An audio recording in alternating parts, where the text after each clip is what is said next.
Hello my dear unstoppables, welcome back to this channel. I am Abdul Samad Khan, आपका प्यारा इसके sir हाजिर हो चुका है मेरे प्यारे बच्चों।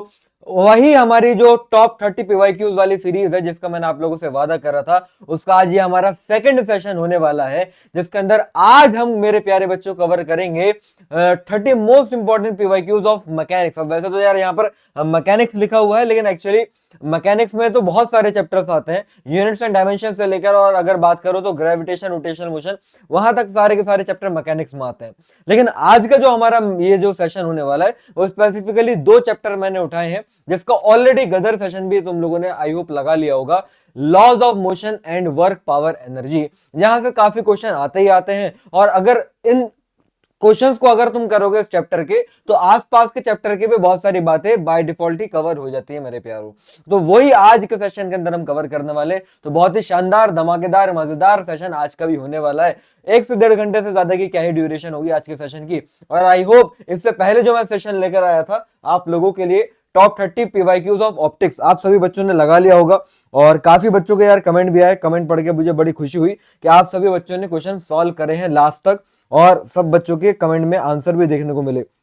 बहुत सारे बच्चों की कमेंट आई। और याद है इस बार का हमारा नारा क्या है?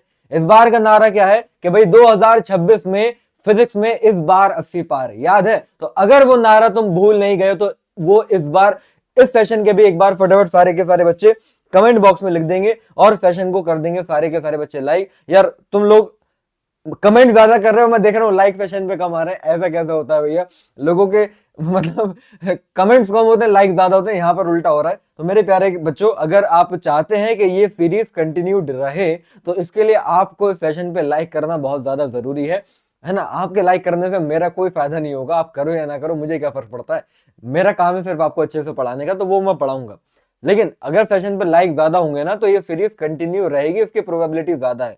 वरना हो सकता है, क्योंकि मेरा जो शेड्यूल है वो काफी टाइट चल रहा है और बड़ा मुश्किल से टाइम निकाल निकाल के मैं तुम्हारे लिए पीवाईक्यू सेशन बना रहा हूं, तो हो सकता है कि ऑर्गेनाइजेशन को ऐसा लगे कि यार ये सेशन जो है बच्चे शायद ज्यादा पसंद नहीं कर रहे और ये डिसकंटिन्यू कर दिया जाए। तो इसलिए सारे के सारे बच्चे सेशन को लाइक कर देंगे और कमेंट हर एक बच्चा दोबारा से लिख देगा इस बार फिजिक्स में 80 पार। कुछ बच्चों की कमेंट अभी मैं पढ़ ही रहा था, जस्ट मैंने खोला तो मुझे बड़ी हंसी आ रही थी, लेकिन मजा आया। जैसे कि एक बच्चा लिख रहा है,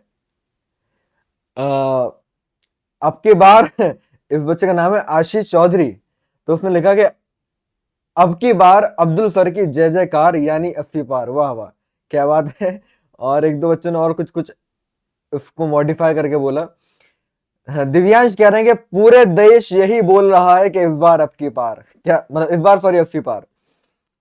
तो ठीक है भी, बहुत बढ़िया बात है बच्चों। और मैंने आप लोगों से पूछा था कि आपका स्कोर क्या रहा लास्ट सेशन के अंदर, तो एक बच्चा आकाश यादव बोल रहा है कि भाई सर मेरे 30 में से 26 क्वेश्चन सही हुए हैं, जो कि बहुत अच्छा स्कोर है ना? और भी बहुत सारे बच्चे हैं जिनकी कमेंट आई हैं, बहुत बढ़िया यार सारे बच्चों का।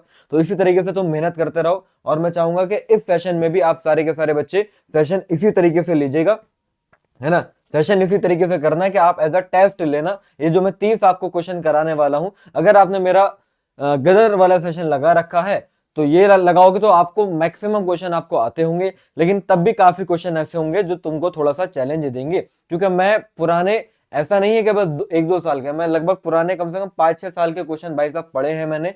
Laws of motion and work power energy का एक एक क्वेश्चन पढ़ा है, कौन कौन से कॉन्सेप्ट पर क्वेश्चन आया वो देखा है, और फिर किस टाइप का क्वेश्चन सबसे ज्यादा रिपीट हुआ है पुराने 6-7 सालों में, वो मैंने कहानी पूरी एनालिसिस करी है। वो करने के बाद फिर मैंने क्वेश्चन देखे हैं जो तुम्हारे इस पीडीएफ में, मतलब इस सेशन में मैंने डाले हैं। और वो क्वेश्चन भी ऐसे डाले हैं कि जैसे कि एक सवाल अगर 2025 में आया तो 2022 में भी आया था, 23 में भी आया था, उससे पहले 2018 में भी आया था, 2026 में भी आ सकता है। तो ऐसे ऐसे क्वेश्चन मैंने, मतलब एक एक क्वेश्चन चुन चुन के मैं तुम्हारे लिए लेकर आया हूं। तो ये कोई भी रैंडम मेरे प्यारे बच्चों पीवाईक्यूज नहीं है, इनको निकालने में बड़ी मेहनत लगती है। और मैं गारंटी से कह सकता हूं कि अगर कोई भी बच्चा ये सेशन लगा लेता है तो लॉज ऑफ मोशन या फिर वर्क पावर एनर्जी से कोई भी किसी भी टाइप का क्वेश्चन ऐसा नहीं होगा जो तुम्हारे पेपर में रखा हुआ हो और तुमने आज के सेशन के अंदर ना किया हो कवर। ठीक है? तो मेरी हर बच्चे से ये रिक्वेस्ट है कि भाई आप जितने भी मैं ये सेशन लेकर आ रहा हूं सबके तुमको पुराने 5 साल के पीवाईक्यूज तो लगाने ही लगाने हैं, लेकिन अगर तुम वो नहीं लगा पा रहे हो या फिर बाद में लगाने का सोच रहे हो तो एटलीस्ट तुमको ये 30 पीवाईक्यू तो बहुत अच्छे से कर लेना है, क्योंकि अगर तुमने ये कर लिए तो तुमको एक पुराने 5 साल के पीवाईक्यू का सारे के सारे पीवाईक्यू का एक निचोड़ मिल जाएगा, एक तुमको पैटर्न समझ में आ जाएगा। ठीक है, तो आइए मेरे प्यारे बच्चे शुरू करते हैं। सेशन अगर लगाने आए हो तो शुरू से लेकर आखिर तक लगाइएगा। ट्रेंड देख लो भाई, कितने क्वेश्चन आने के चांसेस है ना इन दोनों चैप्टर से। तो भाई 2023 में ज्यादा क्वेश्चन आया करते थे, टोटल 46 क्वेश्चन का मतलब ये हो गया कि 2 से 3 क्वेश्चन पर शिफ्ट बच्चे के देखने को मिलते हैं। और सिमिलर 2024 में भी 2 से 3 क्वेश्चन ही आ रहे थे। 2025 में अचानक से बहुत ज्यादा वेटेज गिर गई laws of motion and work power energy दोनों ही चैप्टर की। तो टोटल मिला के फिर भी 30 क्वेश्चन आए। 30 क्वेश्चन का मतलब 1 से 2 क्वेश्चन आ सकते हैं। लेकिन अगेन 2026 में क्योंकि ऑन एन एवरेज तो वेटेज इतनी रहती है, तो अगर जो हमारा ट्रेंड है, सॉरी ट्रेंड कर रहा हूं मैं, तो जो ट्रेंड है हमारा वो अगर रिपीट होगा तो अगेन 2 या 3 क्वेश्चन आपको जरूर देखने को मिल जाएंगे। 2 क्वेश्चन तो हम एवरेज मान के चल ही सकते हैं कि आपके पेपर में आज के सेशन से आएंगे। ठीक है, तो आइए मेरे प्यारे बच्चों शुरू करते हैं जोश और जुनून के साथ और एक मोटिवेशनल लाइन के साथ शुरुआत करता हूं, है ना। वैसे तो मैंने लास्ट सेशन में भी सुनाई थी, तुम बोलोगे यार रिपीट कर रहा है, लेकिन यार लाइन मुझे बड़ी बढ़िया लगती है और बच्चों को ज्यादा मोटिवेट करती है। स्पेशली लड़कों को तो काफी ज्यादा मोटिवेट करती है, क्योंकि लड़के जब भी कोई भी बात ईगो पे आ जाती है ना, तो फिर सामने चाहे वो कोई इंसान हो, चाहे कोई तुम्हारा एनटीए का बना हुआ कोई पेपर हो, किसी को हम छोड़ते नहीं है ना। और ईगो मतलब लड़के हो या लड़की हो, कोई भी हो भाई साहब, ईगो तो होनी चाहिए। इस पेपर को लेकर तो तुम्हारे अंदर ईगो होनी चाहिए कि भाई कुछ भी हो जाए, 2026 का पेपर तुमको देख कर डरेगा भाई साहब। तुम इस बार पेपर को देख कर नहीं डरने वाले। फिजिक्स के क्वेश्चन कब कपाने चाहिए जब तुम सामने उनको सॉल्व करने बैठो, ये हालत होनी चाहिए। तो इसी के ऊपर एक लाइन है कुछ इस तरह से कि जो भी रुकावटें आती हैं, है ना, जो भी तुम्हारे रास्ते के पत्थर हैं, तो कहते हैं कि रास्ते के पत्थर को चकनाचूर होना चाहिए, है ना। रास्ते के पत्थर को चकनाचूर होना चाहिए। अरे वार चाहे एक हो, भरपूर होना चाहिए। वार चाहे एक हो, भरपूर होना चाहिए। और सिर्फ इतना ही नहीं कि वो हार मान ले, ना ना, इतने से काम नहीं चलेगा।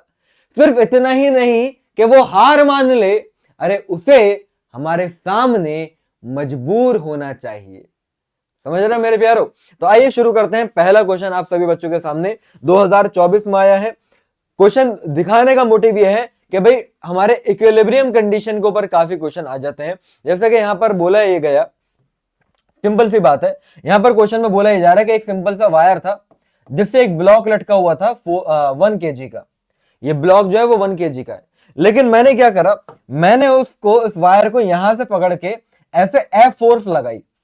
वायर को मैंने यहां से ऐसे पकड़ के एफ फोर्स लगाई। तो जब मैंने एफ फोर्स लगाई तो ये वर्टिकल से जो एंगल बनता हुआ मुझे दिखाई दिया वो 45 डिग्री दिख रहा है। वो कितना एंगल दिख रहा है? 45 डिग्री दिख रहा है। और अब आपको ये बताना है कि आपने कितनी फोर्स लगाई होगी, मतलब एफ बता दो। तो ऐसा क्वेश्चन बहुत ही सिंपल होता है और आराम से आप कर सकते हो। तो इस टाइप के क्वेश्चन में आपको करना ये होता है कि आप अगर ये सिस्टम रुका हुआ है तो मतलब सिस्टम के ऊपर लगने वाली नेट फोर्स 0 है। तो आप एक्स एक्सिस, वाई एक्सिस या जेड एक्सिस जो भी एक्सिस है उन सबकी नेट फोर्स 0 कर दो। तो इसको करने के लिए मैं क्या करता हूं, मैं कंपोनेंट कर लेता हूं भाई साहब। यहां पर अगर वायर में टेंशन टी अगर ऐसे जा रही है तो ऊपर जाएगी टी, यहां पर थीटा है तो ये हो जाएगा टी कॉस 45 ऊपर जाएगा। और सेम ऐसे इसी तरीके से ये टी साइन 45 राइट में आ जाएगा। टी साइन 45 राइट में आ जाएगा। अब आप देखो आगे वाली फोर्स पीछे वाली फोर्स के बराबर, मतलब क्या हो गया, अरे टी साइन 45 जो है it is equals to F. बहुत ही सिंपल क्वेश्चन। और ऐसी ऊपर वाली फोर्स नीचे वाले के बराबर, तो यहां से अगर हम देखें तो टी कॉस 45 जो हो जाएगा वो 1 kg का मतलब क्या हो गया, 10 न्यूटन की फोर्स लग रही होगी। तो यहां पर ये 10 के बराबर हो गया। ठीक है भाई, हमने 10 लिख दिया। अगेन देखो करना तुमको उसी तरीके से, मैं क्वेश्चन तो एक एक मैं सॉल्व कराऊंगा, लेकिन आपको वही करना है कि पहले मैंने क्वेश्चन दिखाया, आपने उसको पॉज करा और खुद से ट्राई करा, फिर आपने मेरे सॉल्यूशन से मैच करा। हर एक क्वेश्चन को आपको इस तरीके से बच्चों करना है, then you will get the maximum output from this session. Otherwise question तो तुम सॉल्यूशन ही तो देख रहे हो, सॉल्यूशन ही तो देख रहे हो, सीखोगे कहां सॉल्यूशन? तो फिर तो मतलब अगर देखा जाए तो गूगल पे सारे के सारे पीवाईक्यूज पड़े हुए हैं, बहुत सारी वेबसाइट बनी हुई है, वहां पर फ्री में पीवाईक्यूज पड़े हुए, तो वहां से लगा ले सकते हो। ये सेशन तुमको क्यों लगाना है? ये सेशन इसलिए लगाना है ताकि तुम अपनी अप्रोच और मेरी अप्रोच देखो कि मैं किस तरीके से कर रहा हूं, तुम किस तरीके से कर रहे हो, और फिर मैच करो और कोशिश करो कि सॉल्यूशन जल्द से जल्द आए, कम से कम टाइम में आए, कम से कम स्टेप्स में आए, ताकि हम टाइम भी सेव कर पाए। ओके, तो इसलिए आपको इस तरीके से करना है, खुद से ट्राई करना है। तो ये फिलहाल साइन और कॉस, अब इन दोनों, ये दोनों इक्वेशन बन गए ना, मैंने इन दोनों को डिवाइड कराया, तो ये हो जाएगा tan 45 is equals to f by 10। tan 45 तो यार 1 होता है, तो tan इधर चला गया, तो यहां से फोर्स जो आ गई मेरे प्यारे बच्चों, वो 10 न्यूटन ही आ गई। अब ये मैंने उन बच्चों को समझाने के लिए कराया जो थोड़े से भाई तेज दिमाग नहीं चला पा रहे। जो तेज दिमाग चला पा रहा था उसका क्वेश्चन तो फिगर में ही खत्म हो गया था। कैसे? अरे सर t sin 45 और t cos 45 दोनों की वैल्यू t बाय रूट 2 है, तो t बाय रूट 2 इधर f के बराबर, और ऊपर t बाय रूट 2 नीचे 10 न्यूटन के बराबर, तो क्या f 10 न्यूटन के बराबर नहीं हो गया?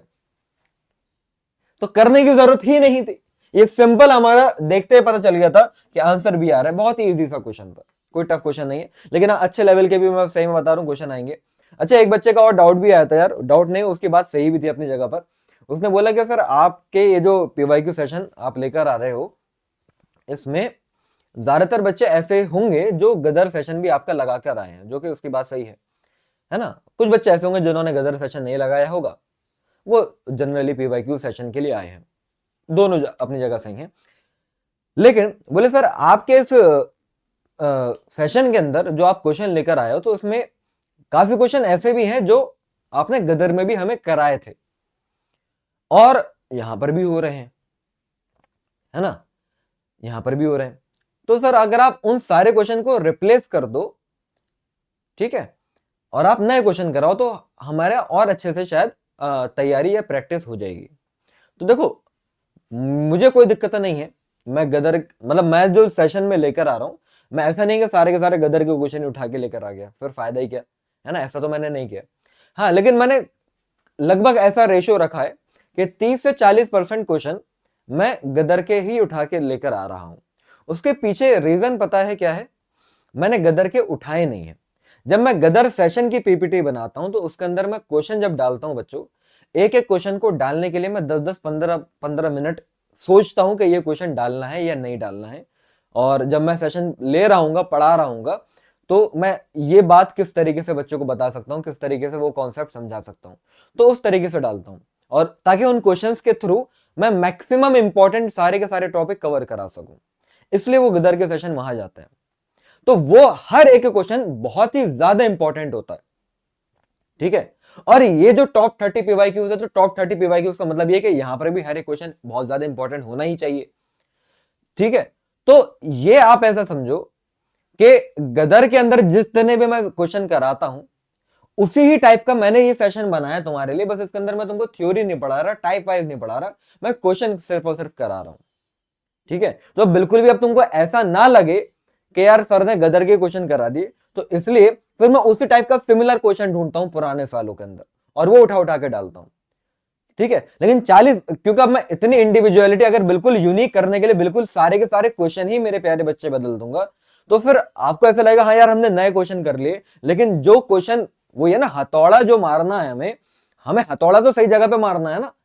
अब ये कौन सा कि सर इस जगह पे हथौड़ा तो हम बहुत देर से मार रहे हैं, अब सर दूसरी जगह पे हथौड़ा मार लो, तो भाई जो चोट तो एक ही जगह पर पड़नी है, नंबर तो वहीं से आएंगे।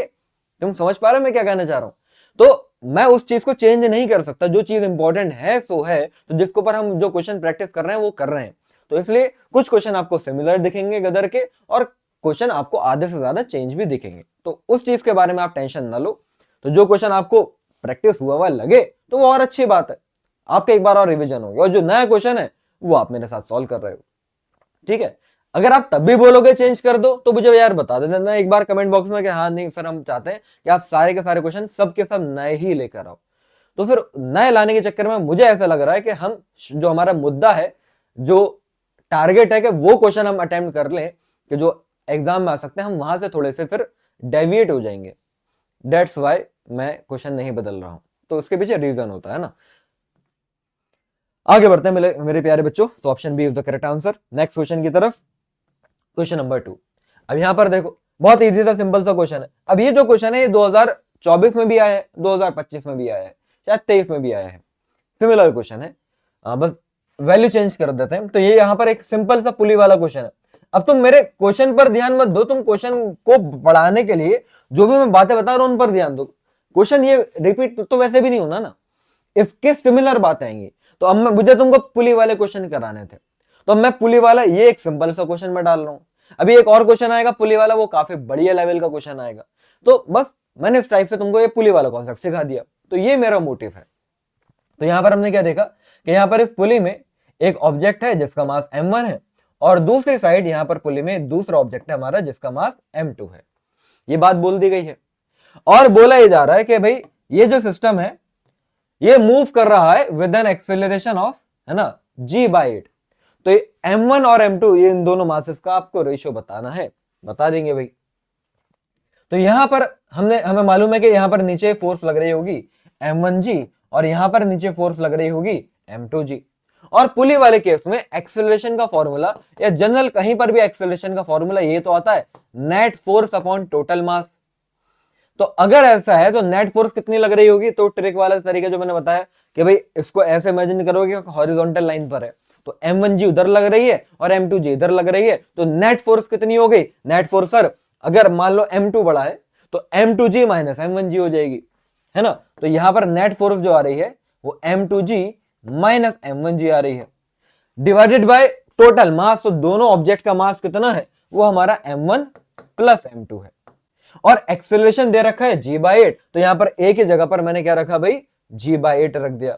यहां से अगर आप देखो तो g कॉमन लेके कट भी जाएगा, तो ये m2 माइनस m1 अपॉन में m1 प्लस m2, g से g कट चुका है, क्रॉस मल्टीप्लाई अब हम करा देंगे। तो जब हमने यहां पर क्रॉस मल्टीप्लाई कराई तो ये m1 प्लस m2 क्या आ रहा है, 8m2 माइनस 8m1।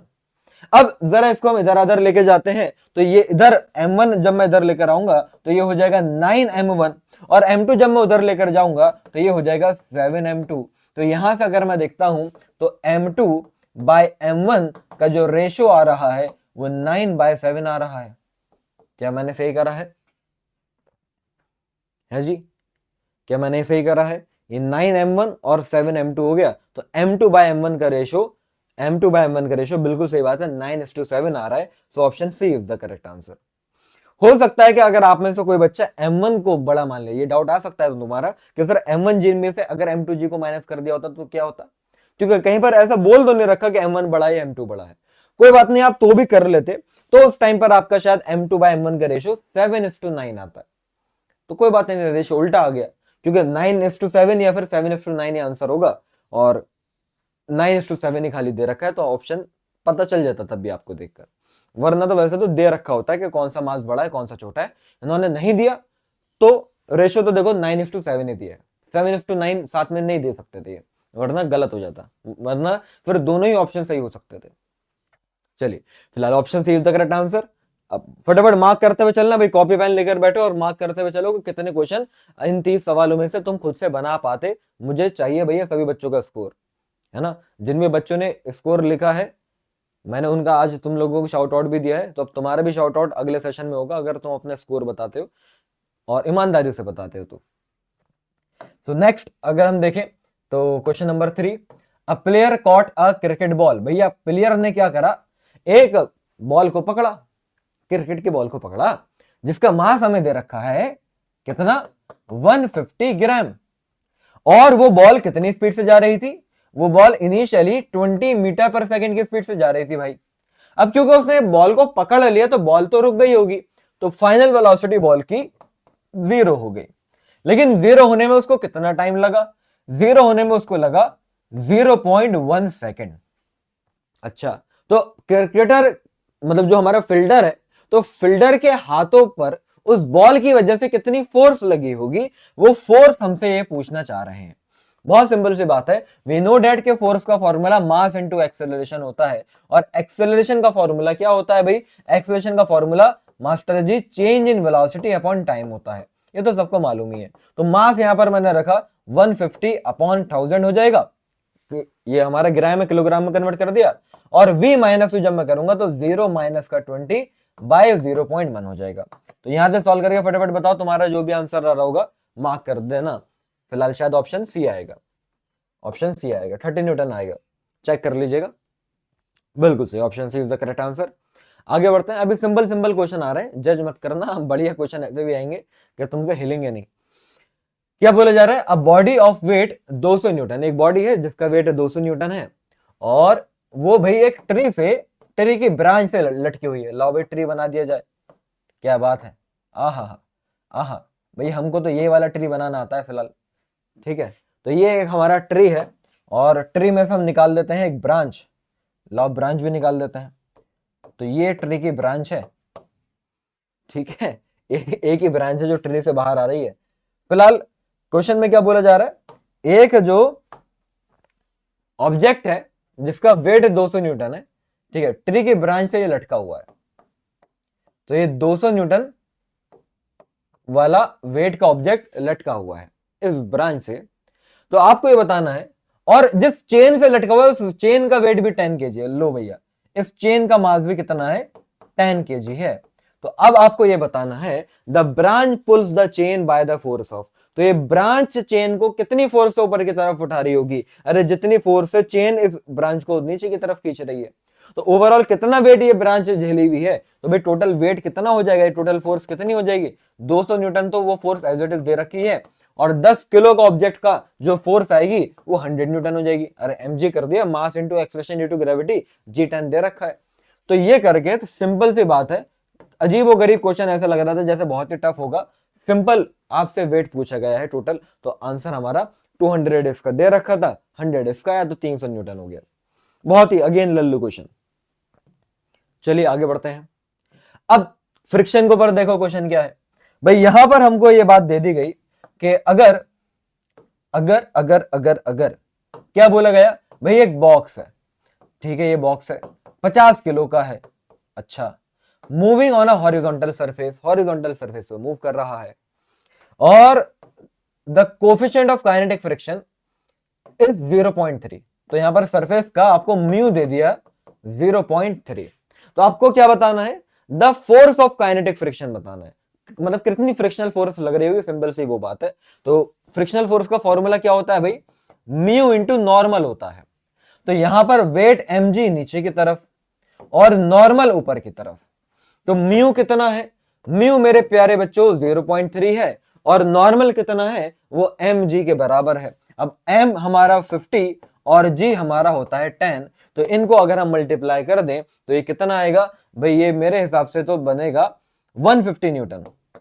मेरे हिसाब से तो बनेगा 150 न्यूटन, लेकिन 150 कहीं पर भी नहीं है, क्योंकि मैंने क्या करा है? मैंने एक्सेलरेशन ड्यू टू ग्रेविटी को 10 मान लिया है। क्या क्वेश्चन में कहीं बोला था कि 10 मानो? नहीं ना, तो मैंने कैसे मान लिया? तो ये मेरी गलती है, मुझे तो 9.8 लेना चाहिए था। लेकिन तब भी क्या क्या ही फर्क पड़ता है, क्या ही हो जाएगा इतने से, क्योंकि ऑप्शन तो काफी दूर दूर है। तो 150 के क्लोजेस्ट कौन सा है? 147 Newton. That will be your answer. 9.8 तो मैं तब लेता जब आंसर ही बहुत पास पास होते, जब गलती हाँ हो सकती है। हाँ, क्योंकि ऑप्शन वाला क्वेश्चन था तो कर लो। इंटीजर टाइप क्वेश्चन में ध्यान रखना, क्योंकि इंटीजर टाइप में तुम्हारा आंसर गलत ही आ जाएगा और वहां पर फिर तुम्हारे नंबर कट जाएंगे। इसलिए जी की वैल्यू को बहुत ज्यादा ध्यान से करिएगा, बच्चे अब भी इसमें गलती कर देते हैं। क्या बोला जा रहा है भाई? अब बोला जा रहा है कि अ 2 किलोग्राम ब्रिक, 2 किलो का चौका है। चौका, चौका समझते हो? ईटा, ईटा भी कुछ लोग कहते हैं। ईटा वो कोफिशिएंट ऑफ विस्कोसिटी वाला नहीं, ईटा वही जिसको तुम फेंक के मारते थे बचपन में लोगों के। तो फिलहाल 2 किलो का एक हमारा ईटा है ना, एक ब्रिक है, और कहां रखा हुआ है? एक इंक्लाइंड सरफेस पर रखा हुआ है भैया। लो जी, एक इंक्लाइंड सरफेस पर हमने लाके रख दिया एक ब्रिक को। कितना एंगल बना रही है? 45 डिग्री का angle. Low, this is the brick of 2 kg हमने लाके रख दिया। अब आपको क्या बताना है? The coefficient of static friction. भाई ये रुका हुआ है, क्या लिखा हुआ है? Begins to slide at 45 degree. मतलब ये जो ब्रेक है, जब एंगल 45 डिग्री हो गया तो अब ये स्लाइड जस्ट करने वाला है, ये स्लाइड जस्ट करने वाला है। तो अगर ये जस्ट स्लाइड करने वाला है मेरे प्यारे बच्चे, तो बस ये हमारा एंगल ऑफ रिपोज है। ये 45 डिग्री एंगल ऑफ रिपोज है। तो एंगल ऑफ रिपोज का फॉर्मूला मालूम है क्या होता था? अरे tan phi is equals to mu. ये एंगल ऑफ रिपोज की कंडीशन निकल कर आती थी, जब ऑब्जेक्ट जस्ट स्लाइड करने वाला हो तो उस एंगल को हम क्या कहते हैं, एंगल ऑफ रिपोज कहते हैं, जो कि म्यू के ही बराबर होता है कोफिशिएंट ऑफ फ्रिक्शन के। तो यहाँ पर tan 45 कितना, अरे tan 45 होता है 1, तो म्यू की वैल्यू 1 आ रही है और म्यू ही पूछ रहे थे लोग। अगेन ये वो क्वेश्चन जो तुम दिमाग में ही सॉल्व कर सकते थे, कितना सिंपल है, बस tan 45 1 के बराबर हो गया, वो ही हमारे लिए म्यू हो गया। अभी बस तुम लोगों का मैं मोटिवेशन बढ़ाने के लिए ऐसे ऐसे क्वेश्चन करा रहा हूं, अभी तुम देखो, अभी जैसे हमारे एक क्वेश्चन 10 तक पहुंचेंगे उसके बाद तुम देखो तुमको क्या मजा आता है। अब यहां पर क्या बोला गया इस क्वेश्चन के अंदर, दो फोर्स है, एक F1 आपको दे रखी है और ये F2 आपको दे रखी है। साइन तो मुझे नहीं दिख रहे, तुम्हें क्या दिखेंगे, ये प्लस का है, ये प्लस का है, और ये माइनस और ये माइनस का होगा, है ना। आपको क्या बताना है, आपको ये बताना है कि अगर किसी बॉडी पर जिसका मास 4 kg है, किसी बॉडी पर जिसका मास 4 kg है, ये दोनों अगर फोर्स लग रही हैं तो बताओ कितना एक्सेलरेशन आएगा। इतना तो खुद से कर सकते हो, फटाफट वीडियो को पॉज करो और सॉल्व करो, क्या आंसर आता है बोलो भाई। हाँ जी, ये तो बहुत ही सिंपल है, ये तो कर दोगे आप लोग, मालूम है ना। एक्सेलरेशन का फॉर्मूला फोर्स अपॉन मास होता है, तो टोटल फोर्स अपॉन मास कर दीजिए।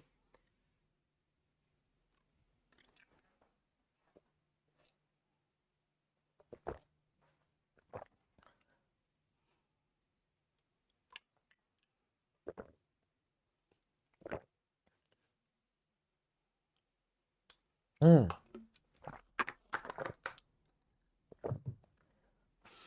हो गया मेरे प्यारो।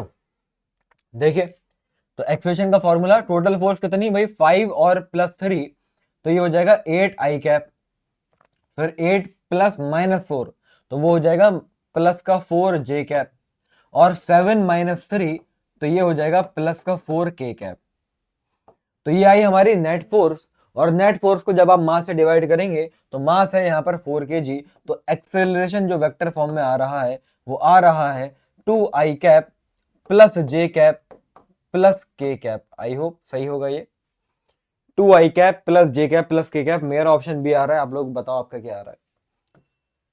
ठीक है, कर लेना फिलहाल, आगे बढ़ते हैं नेक्स्ट क्वेश्चन की तरफ। अगेन पुली वाला क्वेश्चन जिसके अंदर ट्रॉली लगी हुई है।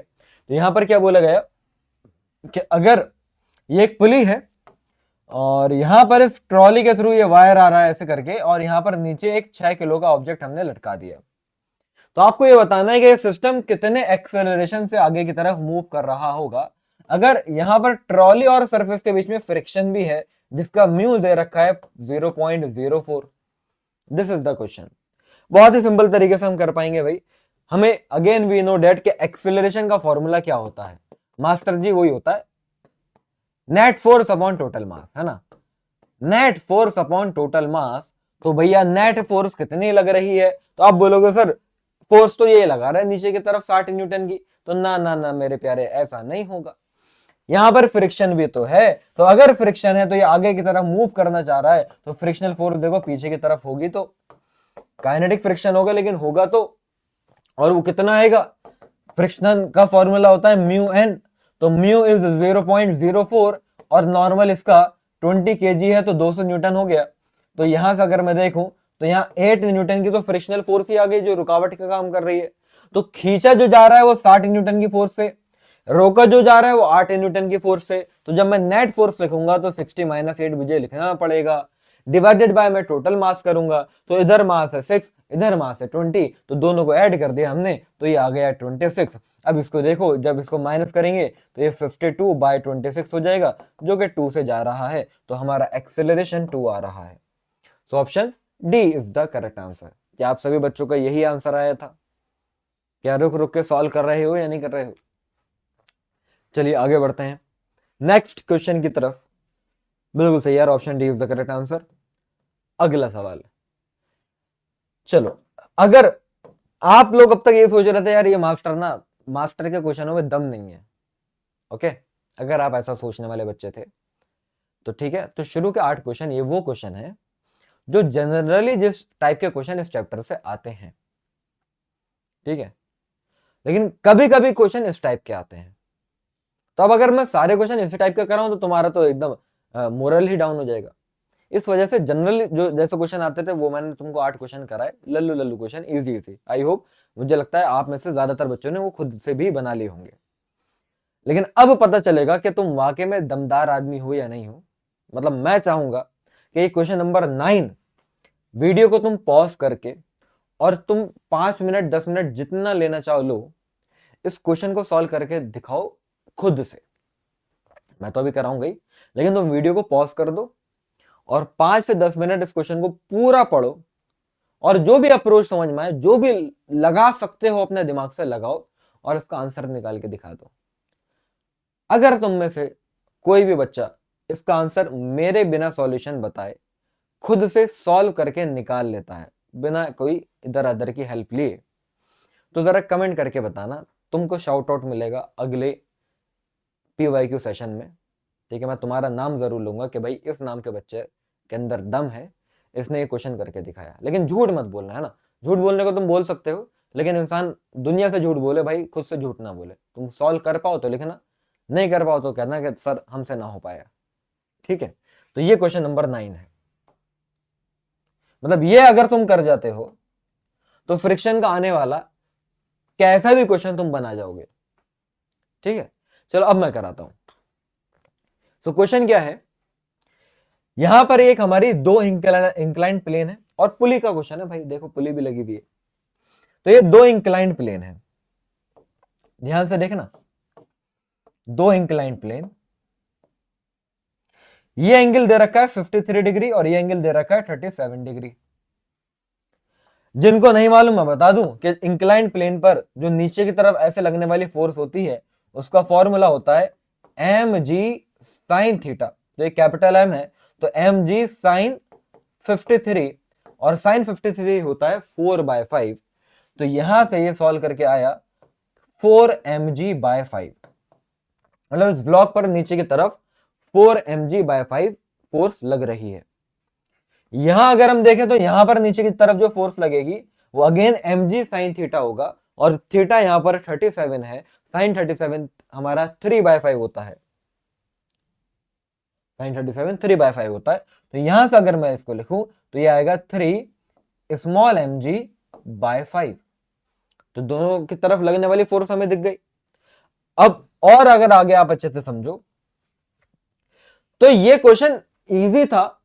देखो ये 2 टाइप से ये सवाल आ चुका है JEE मेंस में, मैं सबसे अच्छा वाले लेकर आया हूं। पहले तो भाई इधर वाले दिख गई फोर्स, इधर वाली दिख गई। आपसे पूछा था कि एक्सेलरेशन बताओ, तो एक्सेलरेशन का फॉर्मूला क्या था, net force upon total mass.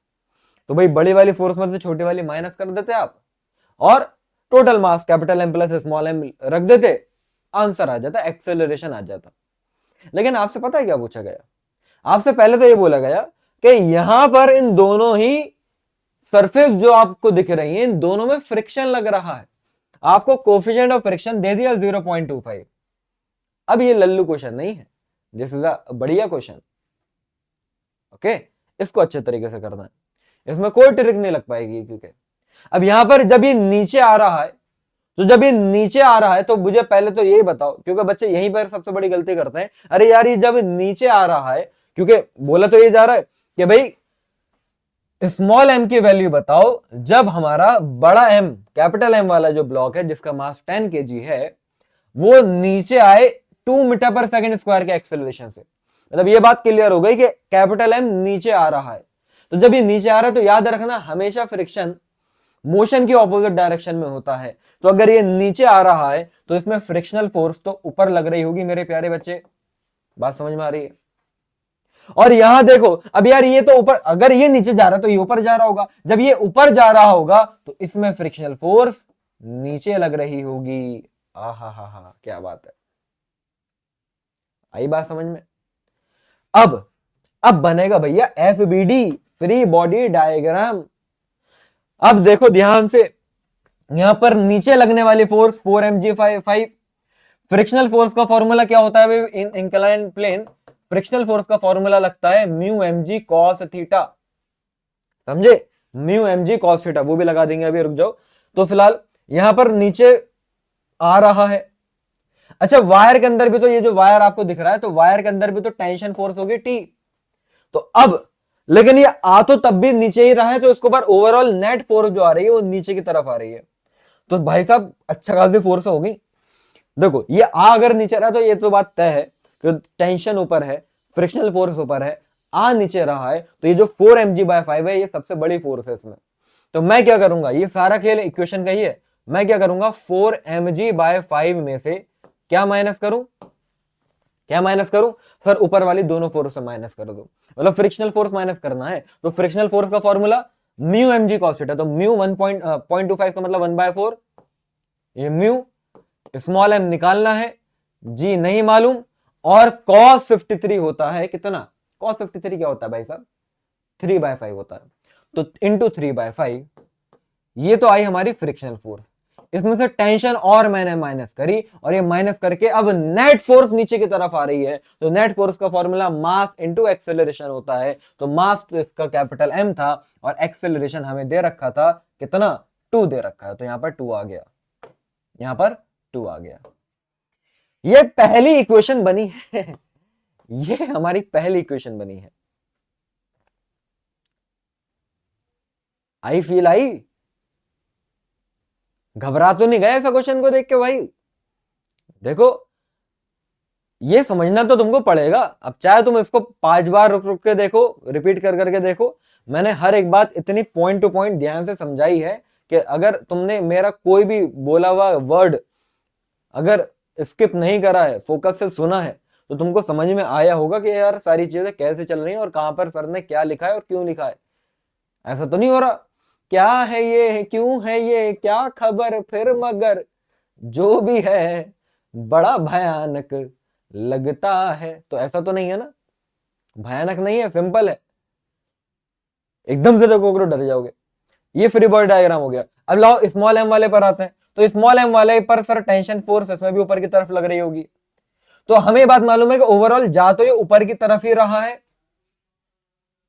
जा तो ये ओवरऑल ऊपर की तरफ ही रहा है, 2 मीटर/सेकंड स्क्वायर के एक्सेलरेशन से, अगेन वही कहानी। तो अगर ये ऊपर जा रहा है, तो ऊपर अगर जा रहा है तो कौन सी फोर्स बड़ी होगी, टेंशन फोर्स बड़ी होगी। तो इस बार मैं टी में से क्या माइनस करूंगा, टी में से माइनस करूंगा अब नीचे वाली फोर्स। तो नीचे वाली फोर्स में क्या क्या आ गया, माइनस का भाई 3 mg/5 मैंने माइनस कर दिया, साथ में फ्रिक्शनल फोर्स, अब frictional force again mu mg cos theta, तो म्यू 1/4 mg, और cos 37 होता है 4/5, तो यहां पर 4/5 मैंने लिखा। और ये करने के बाद नेट फोर्स तो ऊपर की तरफ ही आ रही है, तो नेट फोर्स का फॉर्मूला मास इनटू एक्सेलरेशन, तो मास है m और एक्सेलरेशन है 2, कैपिटल M स्मॉल m। दो इक्वेशन आपके पास बन गई हैं। दोनों इक्वेशन को अगर आप ऐड कर देते हो तो देखो t में से t कट जाएगा, समझ रहे हो, जब इन दोनों इक्वेशन को मैंने ऐड करा तो t से t कट जाएगा। लाओ सॉल्व भी करा दूं क्या, ये तुम लोग कर लोगे, करा देता हूं यार, है ना, कभी गड़बड़ हुई जाए। तो पहला देखो m की वैल्यू पुट करूं, लाओ पूरा वैल्यू पुट कर देता हूं, m भी 10 g भी 10, तो ये हो गया 400, 400/5, तो हो जाएगा 5 8 40, 80 आ जाएगा। तो ये आ रहा है 80, है ना, दोनों इक्वेशन को मैंने ऐड करा, और ऐड करके जो आ रहा है मैं यहां पर लिख रहा हूं, तो ये 4 mg/5 सॉल्व करके 80 आया बच्चों। और इसको अगर मैं देखता हूं तो ये g हमारा 10 था, 5 2 10, यार मैं मिस्टेक ना कर दूं यहीं पे, और 2 2 4, तो ये माइनस का 3 mg/2 आ रहा है, नहीं माइनस का 3m/2 आ गया ना, माइनस का 3m/2। और यहां पर अगर हम देखें तो ये माइनस का, ये g की जगह पर 10, तो ये माइनस का हो जाएगा 6m, और यहां पर g की जगह पर अगेन 10, 10 है तो 5 2 10, और 4 से 4 तो कट गया, तो ये माइनस का 2m, सही जा रहे हैं, and it is equals to, ये तो हो जाएगा m की वैल्यू 10 दे रखी थी, तो 20 प्लस 2 है स्मॉल m, हमें स्मॉल m निकालना है भैया। अगर आया तो अच्छी बात, नहीं आया तो भाई तुम लोग कर लेना कैलकुलेशन, मुझे पता मैंने कोई मिस्टेक शायद कर दी होगी, देख लेंगे फिर भी। तो यहां पर आप देखो सारे के सारे स्मॉल m को उधर ले जाता हूं, तो 80 - 20 60 बना इधर, 6m 2m और ये 2m मिलके 10m, तो ये हो गया, तो 10m प्लस 3m/2, सही है।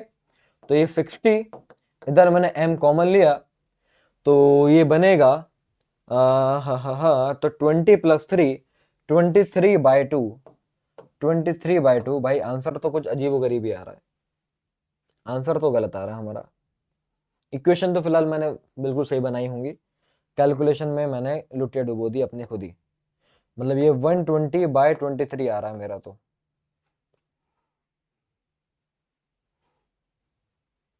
120/23 ऐसे कैसे हो गया? एलसीएम में लूंगा, 6m 2m, कहीं मिस्टेक कर दी यार मैंने। इसका आंसर क्या आ रहा है, लाओ देख लेते हैं। तो भाई 4.5 आ रहा है। मैंने ऐसे कौन सा कहा था कि तुम अगर कर जाओगे तो मैं मान जाऊंगा तुमको। फिलहाल हमने करा तो सही है। देखो यार, टी में से mg sin 37 माइनस करा है, mu mg cos theta minus करा है, 2m लिखा है, और यहाँ पर mg sin theta minus mu mg cos theta minus T. यार लिखा तो मैंने बिल्कुल सही है, एक बार देख लेना। मैंने यार मिस्टेक कर दी क्या? वैसे मैं कैलकुलेशन कराने का मूड में था नहीं, मैंने बेवजह करा दी। फिलहाल तुम लोग देख लेना, इन दोनों को मैंने ऐड करा है, तो ये 20 प्लस 2m देख लूँ, अगर कभी मुझे गलती चमक जाए, वरना मैं तुम लोगों को पर ही छोड़ रहा हूँ इसे। ओके, तो ये हो जाएगा 40, और जी की जगह पर भी 10 है, तो 400/5, तो 400/5 80 हो गया था। माइनस का स्मॉल m तो निकालना था, तो ये 10, तो 5 2 ज़ा 10, भैया 5 2 ज़ा 10, 2 2 ज़ा 4, तो ये 3/2 माइनस का 3m/2। इधर 5 2 ज़ा 10, 2 3 ज़ा 6, इधर 5 2 ज़ा 10, 4 से 4 कटा तो माइनस 2m। यार बिल्कुल सब सही किया मैंने, वैसे तो मैंने यहाँ पर वैल्यू तो कुछ गलत नहीं लिख दी थी। साइन 53 4/5 होता है, कॉस 53 3/5 होता है, साइन 37 3/5 होता है, और कॉस 37 4/5 होता है। सब सही किया यार मैंने वैसे। तो ये 80 माइनस 3m/2 माइनस का 6m माइनस का 2m is equals to 20 plus 2m। मैं क्यों आंसर नहीं निकाल पा रहा है, तो शर्म की बात हो जाएगी यार मेरे लिए। 6 और 2 8 होता है, 8 प्लस 2 10 होता है, तो 10m प्लस 3m/2। एलसीएम मैंने जब लिया तो 23/2 आ रहा है, तो ये 120/23 हो रहा है। भाई मेरा तो ये आ रहा है, बाकी तुम लोग एक बार बता देना प्लीज, है ना, प्लीज जज मत करना। मैंने देखो कोशिश करी करने की, बाकी हो सकता है क्योंकि टाइम मैं निकालने को निकाल दो लो, मुझे दोबारा करना पड़ेगा बेवजह कैलकुलेशन के लिए। फिलहाल इक्वेशन तो हमारी बिल्कुल सही है, हमने क्रॉस चेक भी कर ली है। कैलकुलेट करके अब आप लोग बताना आपका आंसर क्या आ रहा हो सकता है, ऑप्शन भी गलत हो सकते हैं, लेकिन एक बार मुझे बता देना सब लोग कमेंट बॉक्स में कि इसका आंसर तुम्हारा क्या आया। ठीक है, चलिए नेक्स्ट आगे बढ़ते हैं। बॉडीज इन कॉन्टैक्ट के ऊपर देखो ऐसे क्वेश्चन आ जाएंगे, बहुत सिंपल सा क्वेश्चन है। इसको भी करने का एक ट्रिक होती है, एक बढ़िया वाला तरीका होता है कि यहाँ पर अगर मान लो 3 ब्लॉक है, 5 kg 3 kg एंड 2 kg, और तीनों आपस में वायर से बंधे हुए हैं, इनके बीच में लगने वाली टेंशन T1 है, इनके बीच में लगने वाली टेंशन T2 है, और आपने फिलहाल 80 न्यूटन की फोर्स से पकड़ के खींचा है। तब आपको ये बताना है कि T1 और T2 ही क्या होगा। ये 3 स्टेप में होता है ये क्वेश्चन। सबसे पहला स्टेप होता है हमारा एक्सेलरेशन निकालना पूरे सिस्टम का। अगेन वही formula, net force upon total mass. तो नेट फोर्स लग रही है मेरे प्यारे बच्चों 80, और टोटल मास कितना आएगा, तो भाई 5 + 3 + 2, तो टोटल मास आ जाएगा 10। तो यहां से अगर हम देखें तो एक्सेलरेशन आ रहा है 8 मीटर पर सेकेंड स्क्वायर, 8 मीटर पर सेकेंड स्क्वायर। इतना हो गया। अब इतना होने के बाद फिर दूसरा आपका स्टेप होता है कि पता लगाना कि किस ब्लॉक ने कितनी फोर्स खाई है।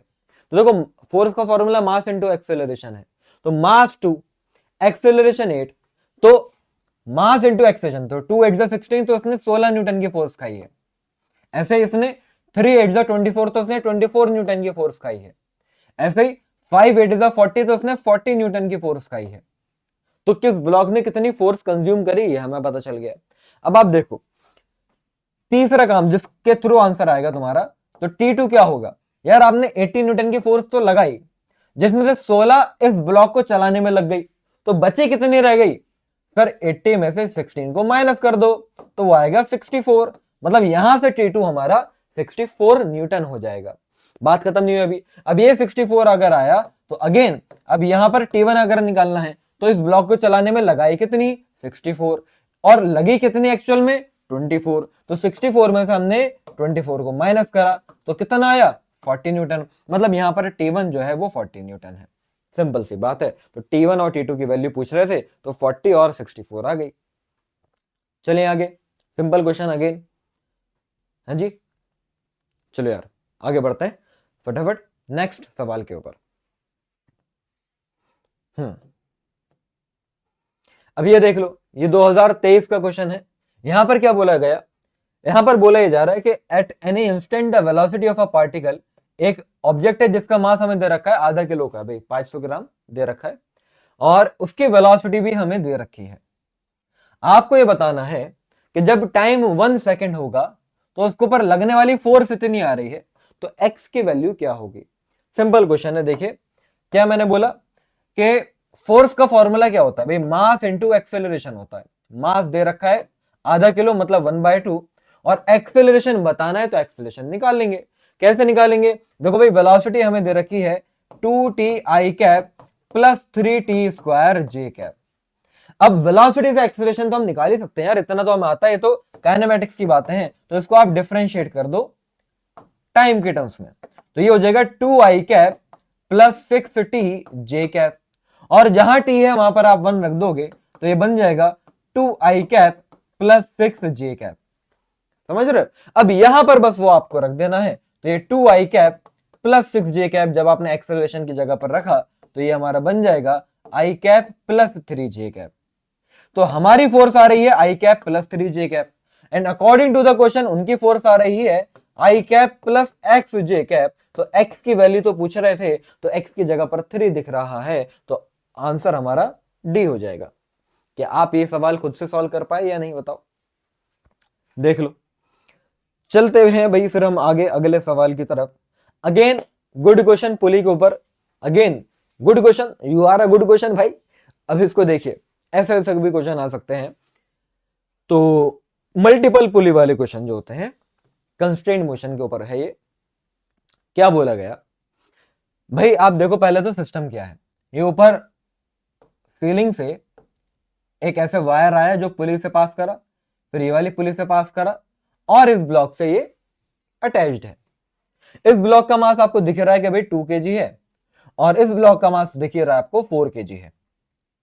क्वेश्चन में ये बोला जा रहा है ये जो इंक्लाइंड प्लेन है इसका एंगल अगर 30 डिग्री है, तो जैसे हमने इस सिस्टम को छोड़ा इसके हाल पर, तो क्योंकि 4 kg वाला भारी है तो 4 किलो वाला ऑब्जेक्ट नीचे की तरफ आएगा और जब 4 किलो वाला ऑब्जेक्ट नीचे की तरफ आएगा तो ये वायर नीचे की तरफ मूव कर रहा है।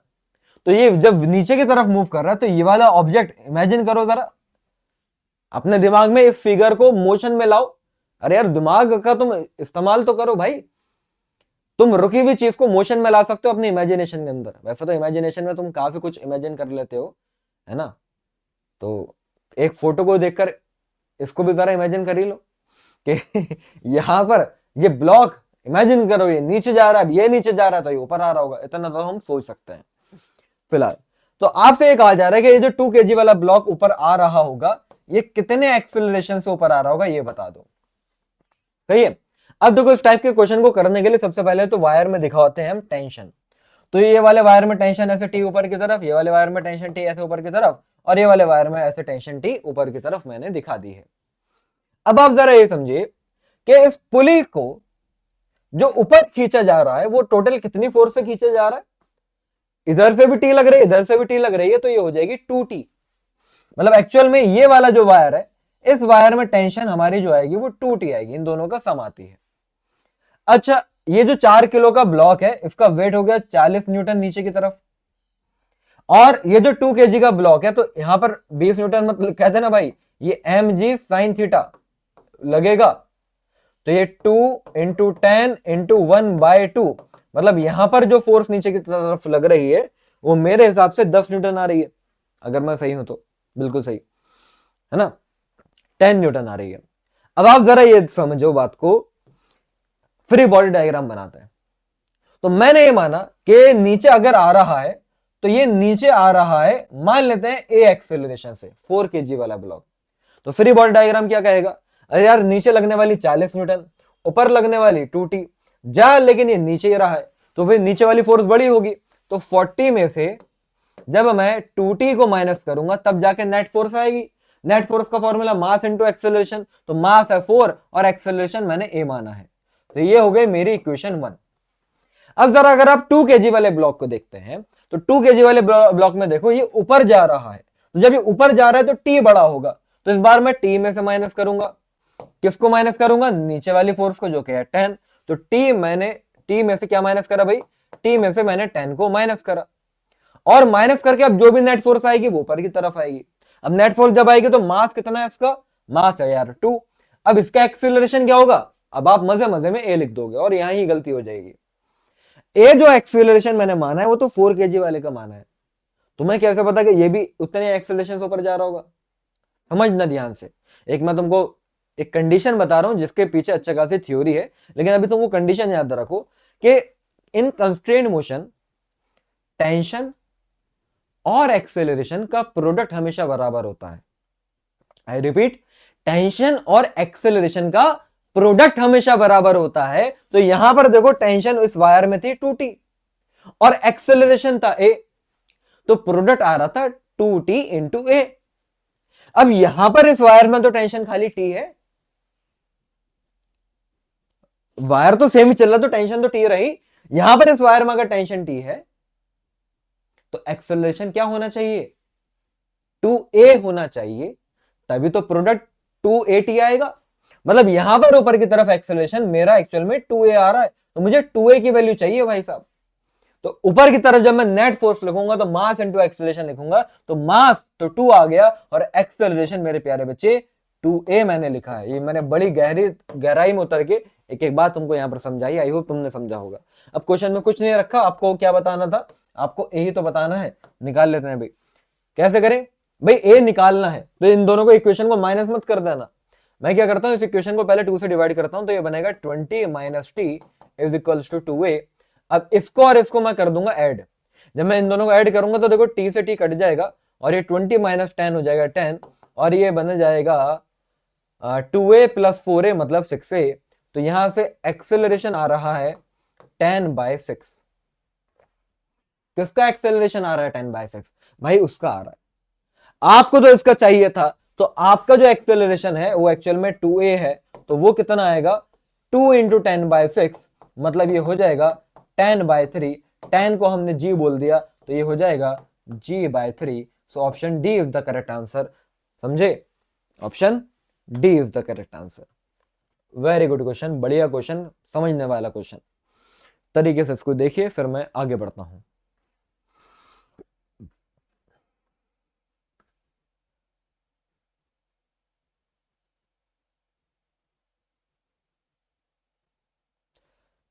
चले मेरे प्यारो, आइए आगे बढ़ते हैं। नेक्स्ट क्वेश्चन, बिल्कुल सही, option D is the correct answer. और देखो 2023 का क्वेश्चन है अभी। एक ब्लॉक है जिसका मास है 5 kg, रफ हॉरिजॉन्टल टेबल पर रखा हुआ है, और ब्लॉक 5 kg का रफ हॉरिजॉन्टल टेबल पर रखा हुआ है। अगर 30 न्यूटन की फोर्स लगी ब्लॉक के ऊपर, लाइक दिस, 30 न्यूटन की अगर फोर्स लगी तो ब्लॉक जो है वो स्लाइड कर रहा है, और ब्लॉक 50 मीटर चला 10 सेकंड में। ब्लॉक कितना डिस्टेंस चला? 50 मीटर का ब्लॉक ने डिस्टेंस कवर किया है, and it is in 10 second. तो आपको कोफिशिएंट ऑफ काइनेटिक फ्रिक्शन बताना है। अब यार ये क्या बात हुई sir? Coefficient of kinetic friction, ये समझ में नहीं आई बात, अभी देखो समझाता हूं। यहां पर मतलब ये रफ सरफेस है, तो यहां पर पीछे कोई ना कोई फ्रिक्शनल फोर्स तो लग रही होगी ना, तो वो फ्रिक्शनल फोर्स माइनस करके तब कुछ नेट फोर्स आई होगी जिसकी वजह से ब्लॉक चला होगा, तो जिसकी वजह से कुछ नेट एक्सेलरेशन भी आया होगा। तो पहले वो नेट एक्सेलरेशन हम निकाल सकते हैं, क्योंकि हमें पता चल गया कि 50 मीटर चल रहा है और 10 सेकंड में चल रहा है। इनिशियली तो रुका हुआ था। तो अगर मैं सेकंड इक्वेशन ऑफ मोशन लगाऊं जो कि होती है s is equals to ut plus half at square. अब देखो, अब यहां पर तुम्हारी इक्वेशन ऑफ मोशन भी मैं सिखा रहा हूं तुम्हें, इसलिए मैंने ये 2 चैप्टर ही मैकेनिक्स के भी पहले कराए हैं। तो फिलहाल s की जगह पर आ जाएगा 50, और इनिशियल वेलोसिटी 0 थी तो ये टर्म 0 हो गई, ये हाफ ए और टाइम का स्क्वायर हो जाएगा 100। यहां से आप देखो तो एक्सेलरेशन 1 आ रहा है। अब नेट एक्सेलरेशन ये 1 आ रहा है, तो नेट एक्सेलरेशन 1 आने का मतलब पता है क्या हो गया? नेट फोर्स कितनी हो गई भाई साहब? नेट फोर्स लग रही है उसके ऊपर, भाई मास कितना था 5 और एक्सेलरेशन कितना आया 1, तो सिस्टम पर लगने वाली नेट फोर्स तो यार 5 न्यूटन है। तुम समझ रहे हो? और हमने कितनी लगा के दिखाई थी? हमने दिखाई थी 30 न्यूटन। इसका मतलब ये तो फर्जी कहानी है, 30 न्यूटन तो हमने लगाई है, लेकिन लगे एक्चुअल में उसके ऊपर 5 न्यूटन ही। इसका मतलब यह है कि 25 न्यूटन फ्रिक्शन खा गया।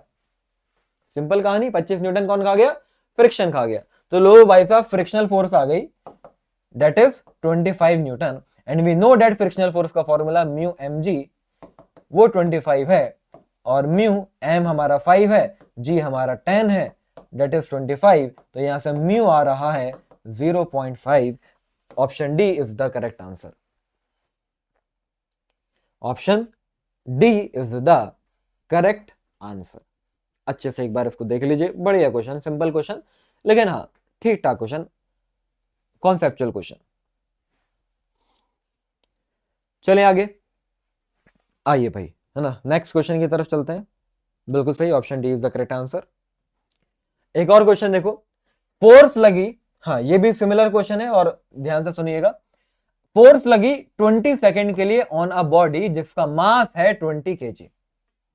मतलब बॉडी का मास दे दिया भैया 20 किलो, और फोर्स लगी है कितने टाइम के लिए? 20 सेकेंड के लिए। सुनते रहना। और बॉडी चलना शुरू हुई थी रेस्ट से, तो फिलहाल 20 सेकंड के लिए लगातार फोर्स लगती गई, तो बॉडी के अंदर एक्सेलरेशन आता गया होगा, वेलोसिटी बढ़ती गई होगी। और अब बोला गया कि बॉडी ने, फिर उसके बाद हमने फोर्स लगानी छोड़ दी, 20 सेकंड तक फोर्स लगाई, बॉडी अपनी ठीक ठाक वेलोसिटी में आ गई, उसके बाद मैंने फोर्स नहीं लगाई। ये बात क्वेश्चन में लिखी हुई है। After which the force ceases, ceases का मतलब अब फोर्स लगना बंद हो गई। फिर बोला गया कि उसके बाद भी हमने देखा कि बॉडी 50 मीटर चली 10 सेकंड में। क्या? बॉडी 50 मीटर डिस्टेंस चली अब भी 10 सेकंड के अंदर। इसका मतलब पता है क्या है? अब जब मैंने फोर्स लगानी ही बंद कर दी, जब मैंने फोर्स ही लगानी बंद कर दी, तो एक्सेलरेशन 0, मतलब बॉडी अब कांस्टेंट वेलोसिटी से चल रही होगी। और 50 मीटर चली है 10 सेकंड में, तो वेलोसिटी का फॉर्मूला क्या होता है? अरे डिस्टेंस अपॉन टाइम, तो डिस्टेंस इज 50, टाइम इज 10, तो वेलोसिटी आ गई 5 मीटर पर सेकंड। इसका मतलब यह है कि जब तक फोर्स लग रही थी, फोर्स हटाते ही बॉडी की वेलोसिटी उस टाइम पर 5 मीटर पर सेकंड थी। तो ये बॉडी की हमारे लिए फाइनल वेलोसिटी है, इनिशियल वेलोसिटी बॉडी की 0 है। तो इस 0 से 5 तक पहुंचने के लिए बॉडी पर जो भी मैंने फोर्स लगाई है वो 20 सेकंड के लिए लगाई है, तो टाइम मेरे पास 20 सेकंड भी है।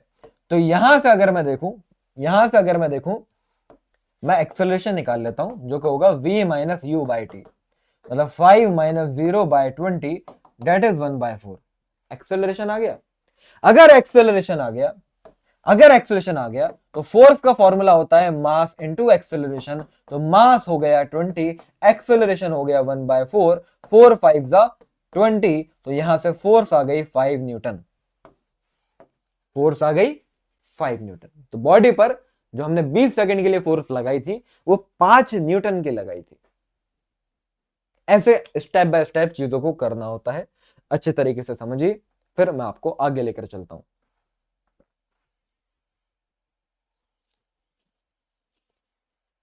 चले भाई, नेक्स्ट देखो, बिल्कुल सही, option C is the correct answer. चलो क्वेश्चन नंबर 15, अभी आप लोग ट्राई करो, वीडियो पॉज करो, फटाफट करके बताओ इसका आंसर क्या आ रहा है। क्या अभी एक एम मास का ब्लॉक इंक्लाइन प्लेन है, 30 डिग्री का एंगल ऑफ इंक्लिनेशन दे रखा है, कितने का भाई? 30 डिग्री का।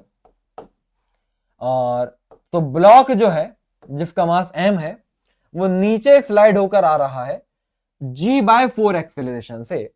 तो बता दीजिए कोफिशिएंट ऑफ काइनेटिक फ्रिक्शन क्या होगा। ऐसा क्वेश्चन 2025 में भी आया है, कराएंगे अभी आपको फिलहाल। तो ये g/4 एक्सेलरेशन से नीचे आ रहा है, तो कितना एक्सेलरेशन आ रहा होगा, मतलब वो दे रखा है लेकिन म्यू क्या होगा, तो वी नो डेट के यार जब ये नीचे आता है तो नीचे लगने वाली फोर्स होती है एमजी साइन थीटा, और जो रुकावटी फ्रिक्शनल फोर्स होती है वो होता है भाई उसका formula mu MG cos theta. तो अगर मैं नेट एक्सेलरेशन लिखता हूं तो मास को हटा देते हैं तो वो आएगा जी साइन थीटा, है ना, जी sine theta minus mu G cos theta, यही आएगा।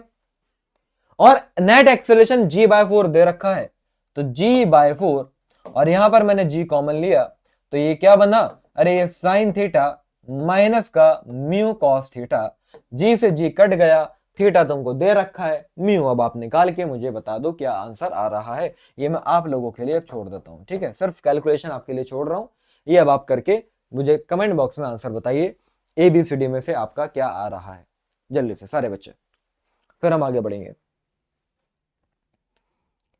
ओके, करो भाई जल्दी से करो। हो गया, चलते हैं भाई।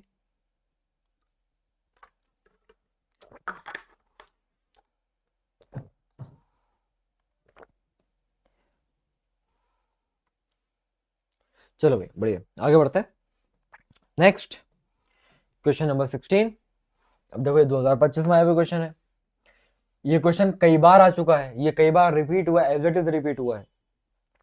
वेलोसिटी आपको डिस्टेंस के टर्म्स में दे देंगे और आपसे फोर्स पूछ लेंगे। तो फोर्स का फॉर्मूला क्या होता है भाई, मास इंटू एक्सेलरेशन होता है सर।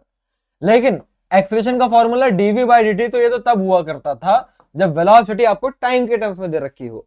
यहां पर वेलोसिटी आपको एक्स के टर्म्स में दे रखी है, तो एक्सेलरेशन का फॉर्मूला आप लगाएंगे V DV by D X.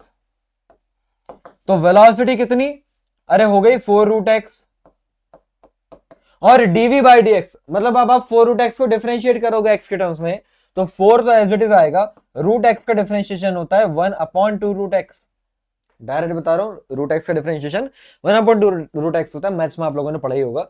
तो यहां रूट एक्स से रूट एक्स गया तो ये 2 से गया तो ये 8 आ रहा है। अब तो कहानी खत्म। तो मास 500 ग्राम मतलब 1/2 kg, और एक्सेलरेशन आया हमारा 8, तो फोर्स आ गई मेरे प्यारे बच्चों 4 newton. Option C is the correct answer. ये क्वेश्चन कई बार रिपीट हो चुका है, दोबारा भी आ सकता है, अच्छे से इसको देख लीजिए। चले अब ये देखो, ये सिमिलर क्वेश्चन हमारा, जैसे मैंने आपको पहला यही क्वेश्चन कराया था इक्विलिब्रियम वाला, सेम इस टाइप का क्वेश्चन इक्विलिब्रियम वाला देखो ये है। इसमें क्या बोला जा रहा है भाई, T1 और T2 बता दो। ऑब्जेक्ट है m मास का, तो mg वेट नीचे की तरफ लग रहा है, और मास दे भी रखा है कि 1 kg है। बहुत सिंपल सी बात। अगेन कंपोनेंट करो, तो जब मैं इसके कंपोनेंट करूंगा तो ये अगर इधर t जा रहा है तो इधर आएगा ये T1 cos 60, और ये ऊपर जाएगा अरे T1 sin 60। सेम ऐसे अगर ये इधर T2 है तो इधर जाएगा T2 cos 30, और ऊपर जाएगा T2 sin 30। इतनी बात हमें समझ में आ रही है। अब अगर आगे और पीछे वाली फोर्स की मैं बात करता हूं तो भाई आगे वाली फोर्सेस T2, भाई T2 cos 30 का मतलब क्या हो गया, T2 √3/2, और पीछे वाली फोर्सेस T1 cos 60 के बराबर होगी, तो T1 cos 60 का मतलब हो गया 1/2, 2 से 2 गया तो T1 आ रहा है मेरे प्यारे बच्चों √3T2। अभी आंसर नहीं आया, अभी तो वैल्यू नहीं है, यहां पर रिलेशन आ गई। अब ऊपर वाली फोर्स नीचे वाले के बराबर होगी, तो ऊपर वाली फोर्स क्या है भाई, T1 sin 60 मतलब √3/2 T1, और ऊपर वाली फोर्स sin 30 का मतलब 1/2, तो T2/2 हो जाएगा। That will be equals to नीचे वाली फोर्स जो कि हमारा वेट है mg, और 1 किलो का मतलब होगा कि 10 न्यूटन का हमारा यहां पर वेट आया होगा। इतना हो गया। अब यहां से अगर मैं सॉल्व करता हूं तो देखो 2 से मैंने मल्टीप्लाई कराया तो ये √3T1 प्लस T2 आ रहा है 20, और T1 की जगह पर अगर मैंने √3T2 रख दिया तो ये बन जाएगा 3T2 plus T2 is equals to 20। तो ये 4T2 आया 20, तो यहां से T2 आया 5 न्यूटन। क्या आया भाई T2 आया 5 न्यूटन। अब जब T2 5 न्यूटन आया तो T1 क्या आ जाएगा, अरे T1 √3T2 ही तो था, अब यहां पर बस इंटू 5 और कर देता हूं, तो T1 आ रहा है 5√3, T2 आ रहा है 5, T1 5√3, T2 5। Option A is the correct answer. कि आप ये क्वेश्चन खुद से कर पाए तो भैया मार्क कर लेना अपने स्कोर में, अदरवाइज मत करना। ठीक है, स्कोर लिखते हुए चलिए कि ताकि आप लास्ट में मुझे बता पाए कि आपका कितना स्कोर रहा। तो option A is the correct answer. बढ़ते हैं आगे नेक्स्ट क्वेश्चन की तरफ, क्वेश्चन नंबर 18। ये सिमिलर क्वेश्चन है, अभी मैंने जस्ट आपको कराया था, देखो 2024 में भी आया, 2025 में भी एज इट इज क्वेश्चन आया है। ये अब मैं आपको होमवर्क में दे देता हूं। यहां पर देखो अगेन ये ब्लॉक है, ये इस बार नीचे स्लाइड होके आ रहा है g/2 एक्सेलरेशन से, और एंगल इस बार हमारा पीछे शायद 30 डिग्री था, इस बार 60 दे रखा है। तो बताओ काइनेटिक फ्रिक्शन कितना होगा। अगेन वही एक्सेलरेशन का, नेट एक्सेलरेशन का फॉर्मूला क्या था, नीचे वाला g sin थीटा माइनस का म्यू जी कॉस थीटा। बस वैल्यू पुट करो और सॉल्व करके यहां से म्यू आ जाएगा। ये भी आप ही लोग करके बताएंगे, ये मैं नहीं करूंगा मेरे प्यारों, है ना, ये तो आप लोग कर सकते हो, कर लीजिएगा। ठीक है, नेक्स्ट आगे बढ़ते हैं। अब आप ये ध्यान से देखो, 2025 में आया हुआ क्वेश्चन वर्क पावर एनर्जी का है। भाई एक ब्लॉक है जिसका मास 1 kg है। अच्छा क्वेश्चन है, ध्यान से सुनना। और वो एक्स एक्सिस में मूव कर रहा है, इनिशियल उसकी स्पीड है 10 मीटर पर सेकेंड, और जब वो 0.1 मीटर से 1.9 मीटर तक चला एक्स एक्सिस में, तो उसके ऊपर जो फोर्स लगी वो फोर्स है माइनस का के आर न्यूटन, या फिर हम बोले फोर्स जो है वो माइनस का के एक्स लिख देता हूं क्योंकि एक्स एक्सिस की बात हो रही है, और के दे भी रखा है 10, बेवजह मतलब बेवकूफ बनाने की कोशिश कर रहे हैं, टफ बनाने की कोशिश कर रहे हैं। फोर्स सीधा सीधा भी लिख सकते थे कि -10x है, लेकिन नहीं, इनकी मस्ती तो देखो। मतलब देख रहे हो तुम, एंटी वालों की ग्रैंड मस्ती देख रहे हो तुम, कि सीधा सीधा लिख सकते थे कि एफ जो है वो -10x है, लेकिन नहीं, के की वैल्यू बाद में लिख के दे रहे हैं फिलहाल। तो एफ जो है वो -10x आ गया। तो आपको क्या बताना है? आपको ये बताना है कि final speed of the block क्या होगी जब 0.1 मीटर से एंटर हुआ और 1.9 मीटर से ये ब्लॉक निकला। 0.1 मीटर मान लो ये होगा, ओरिजिन ये है, 0.1 मीटर ये है, और 1.9 मीटर ये है, 1.9 मीटर ये है। ठीक है, तो यहां से यहां तक के रीजन में फोर्स लगी ना, और इनिशियली वो एंटर करा है 10 मीटर पर सेकंड की स्पीड से। तो जब निकला होगा तो क्योंकि रिटार्डिंग फोर्स है, तो लगातार फोर्स मतलब उसकी वेलोसिटी कम होती जा रही होगी, तो वो वेलोसिटी क्या रही होगी वो ही बतानी है। तो देखो सिंपल सी बात ये है कि फोर्स का फॉर्मूला क्या होता है, फोर्स का फॉर्मूला मास इनटू एक्सेलरेशन होता है मास्टर जी। देखो मैं आपको ये क्वेश्चन करा रहा हूं लॉज ऑफ मोशन के तरीके से, ये क्वेश्चन हमारा वर्क पावर एनर्जी से भी हो सकता है, दोनों तरीके से हो सकता है, मैं आपको दोनों ही बता दूंगा। अभी पहला मेथड देखो, फोर्स का फॉर्मूला मास इनटू एक्सेलरेशन, तो वो हो गया मेरे लिए माइनस का 10x। और जब भी वेलोसिटी हमारी डिस्टेंस के साथ साथ चेंज होती है, तो मैंने एक्सेलरेशन की जगह पर क्या बताया था आपको कि आप v dv by dx लिख सकते हो।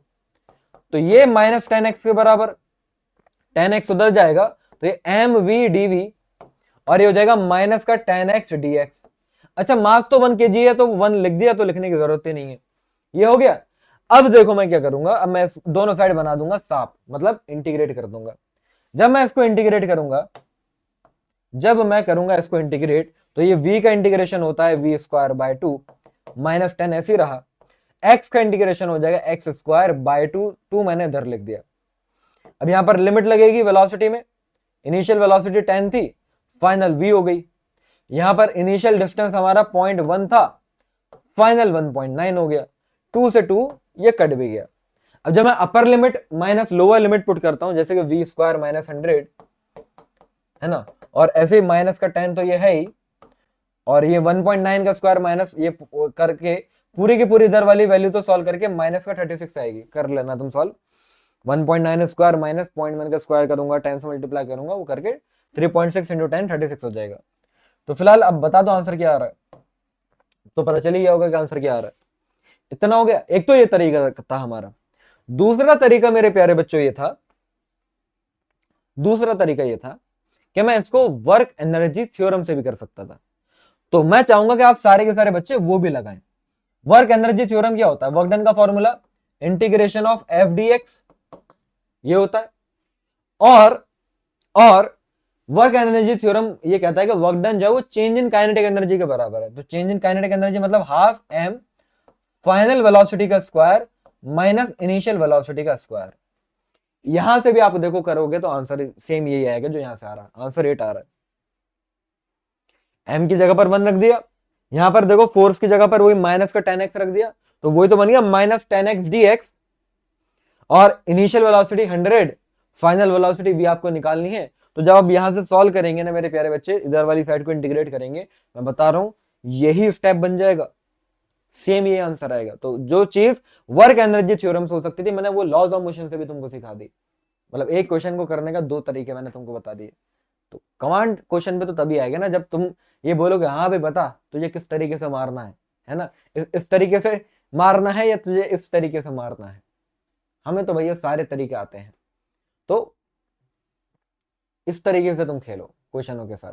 ये नहीं क्वेश्चन है अरे भैया मुझे तो समझ में नहीं आ रहा कैसे करूंगा। तुम्हारे साथ ये प्रॉब्लम नहीं होनी चाहिए, तुम्हारे साथ ये प्रॉब्लम होनी चाहिए यार इस क्वेश्चन को तो मैं 3 तरीके से सॉल्व कर सकता हूँ, लाओ कौन से वाले से करने में मजा आएगा। ये जिस दिन ये एटीट्यूड आया ना पीवाई क्यू सॉल्व करते करते, भाई साहब उस दिन तुम ले आए 80 पार आराम से। Option C is the correct answer. Next question number 20। अब देखो यहां पर हमारी अगेन देखो वेलोसिटी सेम उसी तरीके से दे रखी है अल्फा रूट एक्स, वेलोसिटी दे रखी है alpha root X, object M mass का है, स्ट्रेट लाइन में चल रहा है। और तो टोटल वर्क डन आपको बताना है जब वो 0 से डी तक पहुंच गया होगा। अगेन वही कहानी कि यार वर्क डन का फॉर्मूला होता है हमारा फोर्स इंटू डिस्प्लेसमेंट, और फोर्स का फॉर्मूला होता है mass into acceleration into displacement हो गया।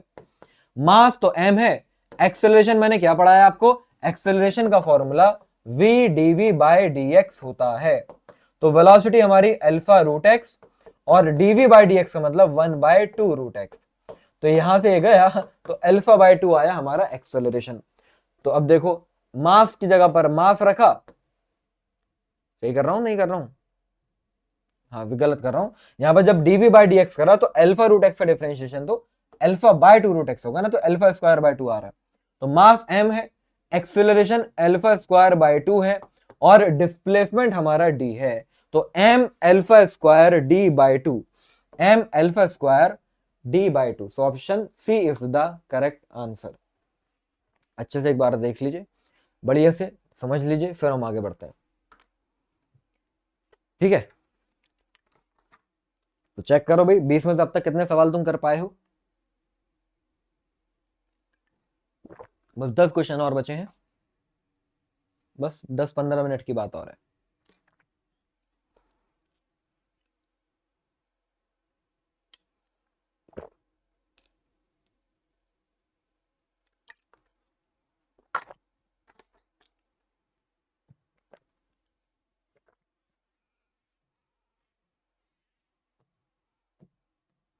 चलिए नेक्स्ट क्वेश्चन क्या बोला जा रहा है इस बार कि अगर काइनेटिक एनर्जी हमारी 36 टाइम्स कर दी जाए तो मोमेंटम कितना परसेंट से इंक्रीज हो जाएगा, ये बताइए। तो बहुत सिंपल सी बात, काइनेटिक एनर्जी और मोमेंटम के बीच में एक बड़ी शानदार रिलेशन होती है। काइनेटिक एनर्जी का फॉर्मूला होता है पी स्क्वायर बाय 2m, ये मालूम है, हाफ एम वी स्क्वायर को मॉडिफाई करके पी स्क्वायर बाय 2m, ये मोमेंटम के टर्म्स में काइनेटिक एनर्जी का फॉर्मूला आता है। तो यहां से मैं ऐसे भी बोल सकता हूं मोमेंटम का फॉर्मूला क्या हो जाएगा, under root 2m into kinetic energy. तो यहां पर आप देखो इनिशियली काइनेटिक एनर्जी अगर k थी तो मोमेंटम p आ रहा था।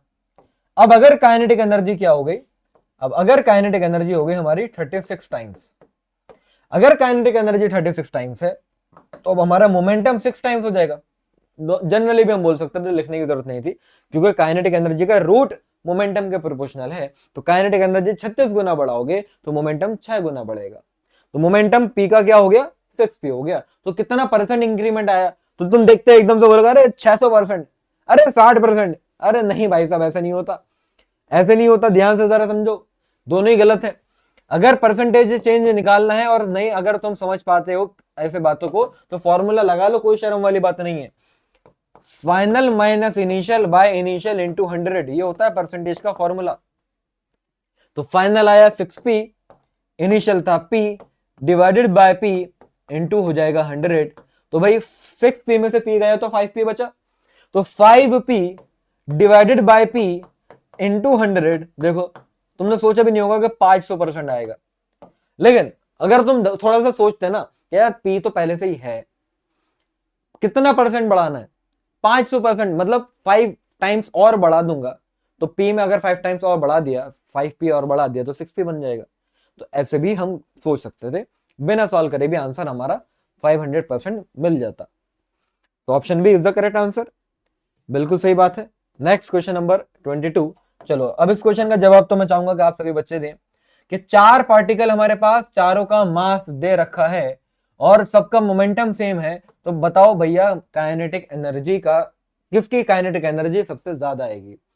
तो सिंपल सी बात यह है, देखो यार काइनेटिक एनर्जी का फॉर्मूला क्या होता है, काइनेटिक एनर्जी का फॉर्मूला होता है p स्क्वायर बाय 2m। क्या होता है, p स्क्वायर बाय 2m होता है। तो यहां से अगर आप देखें तो मोमेंटम तो चारों ही पार्टिकल का सेम है, तो सीधी सी बात है कि काइनेटिक एनर्जी मास के इनवर्सली प्रोपोर्शनल आ रही है। तो भाई मैक्सिमम काइनेटिक एनर्जी उसी की ही आनी है जिसका मास सबसे कम होगा। तो इन्हें चारों में जिसका मास सबसे कम, उसकी काइनेटिक एनर्जी सबसे ज्यादा। तो अब आपको पता है कि इसका आंसर क्या होगा, बता दो कमेंट बॉक्स में, मैं आगे बढ़ता हूं। Next question, question number 23। अब इसमें देखिए क्या बोला जा रहा है। सिंपल सी बात यहां पर बोली जा रही है कि एक बॉडी है जिसका मास 50 kg है और उसको जमीन से उठा के 20 मीटर हाइट पर आप लेकर गए हो। लेकिन दो तरीके हैं, एक तो तरीका 20 मीटर ऐसे सीधा सीधा तुम उठा के लेकर, और दूसरा तरीका क्या है कि 20 मीटर ऊपर जो उठा के लेकर गए वैसे इंक्लाइन प्लेन पे चढ़ा कर लेकर गए हो। सुनना ध्यान से, एक तो 20 मीटर में ऐसे उठा के ले गया भाई, मतलब ऐसा है कि अगर मैं मान लो आपको अपने ग्राउंड फ्लोर से फर्स्ट फ्लोर पे जाना है, तो या तो तुम बिल्कुल सीधे सीधे लिफ्ट से गए या फिर तुम स्टेयर से गए, एट द एंड पहुंचे तो सेम हाइट पे ही हो। तो आपसे ये पूछा जा रहा है कि दोनों प्रोसेस में बताओ वर्क डन अगेंस्ट ग्रेविटी का रेशियो क्या होगा।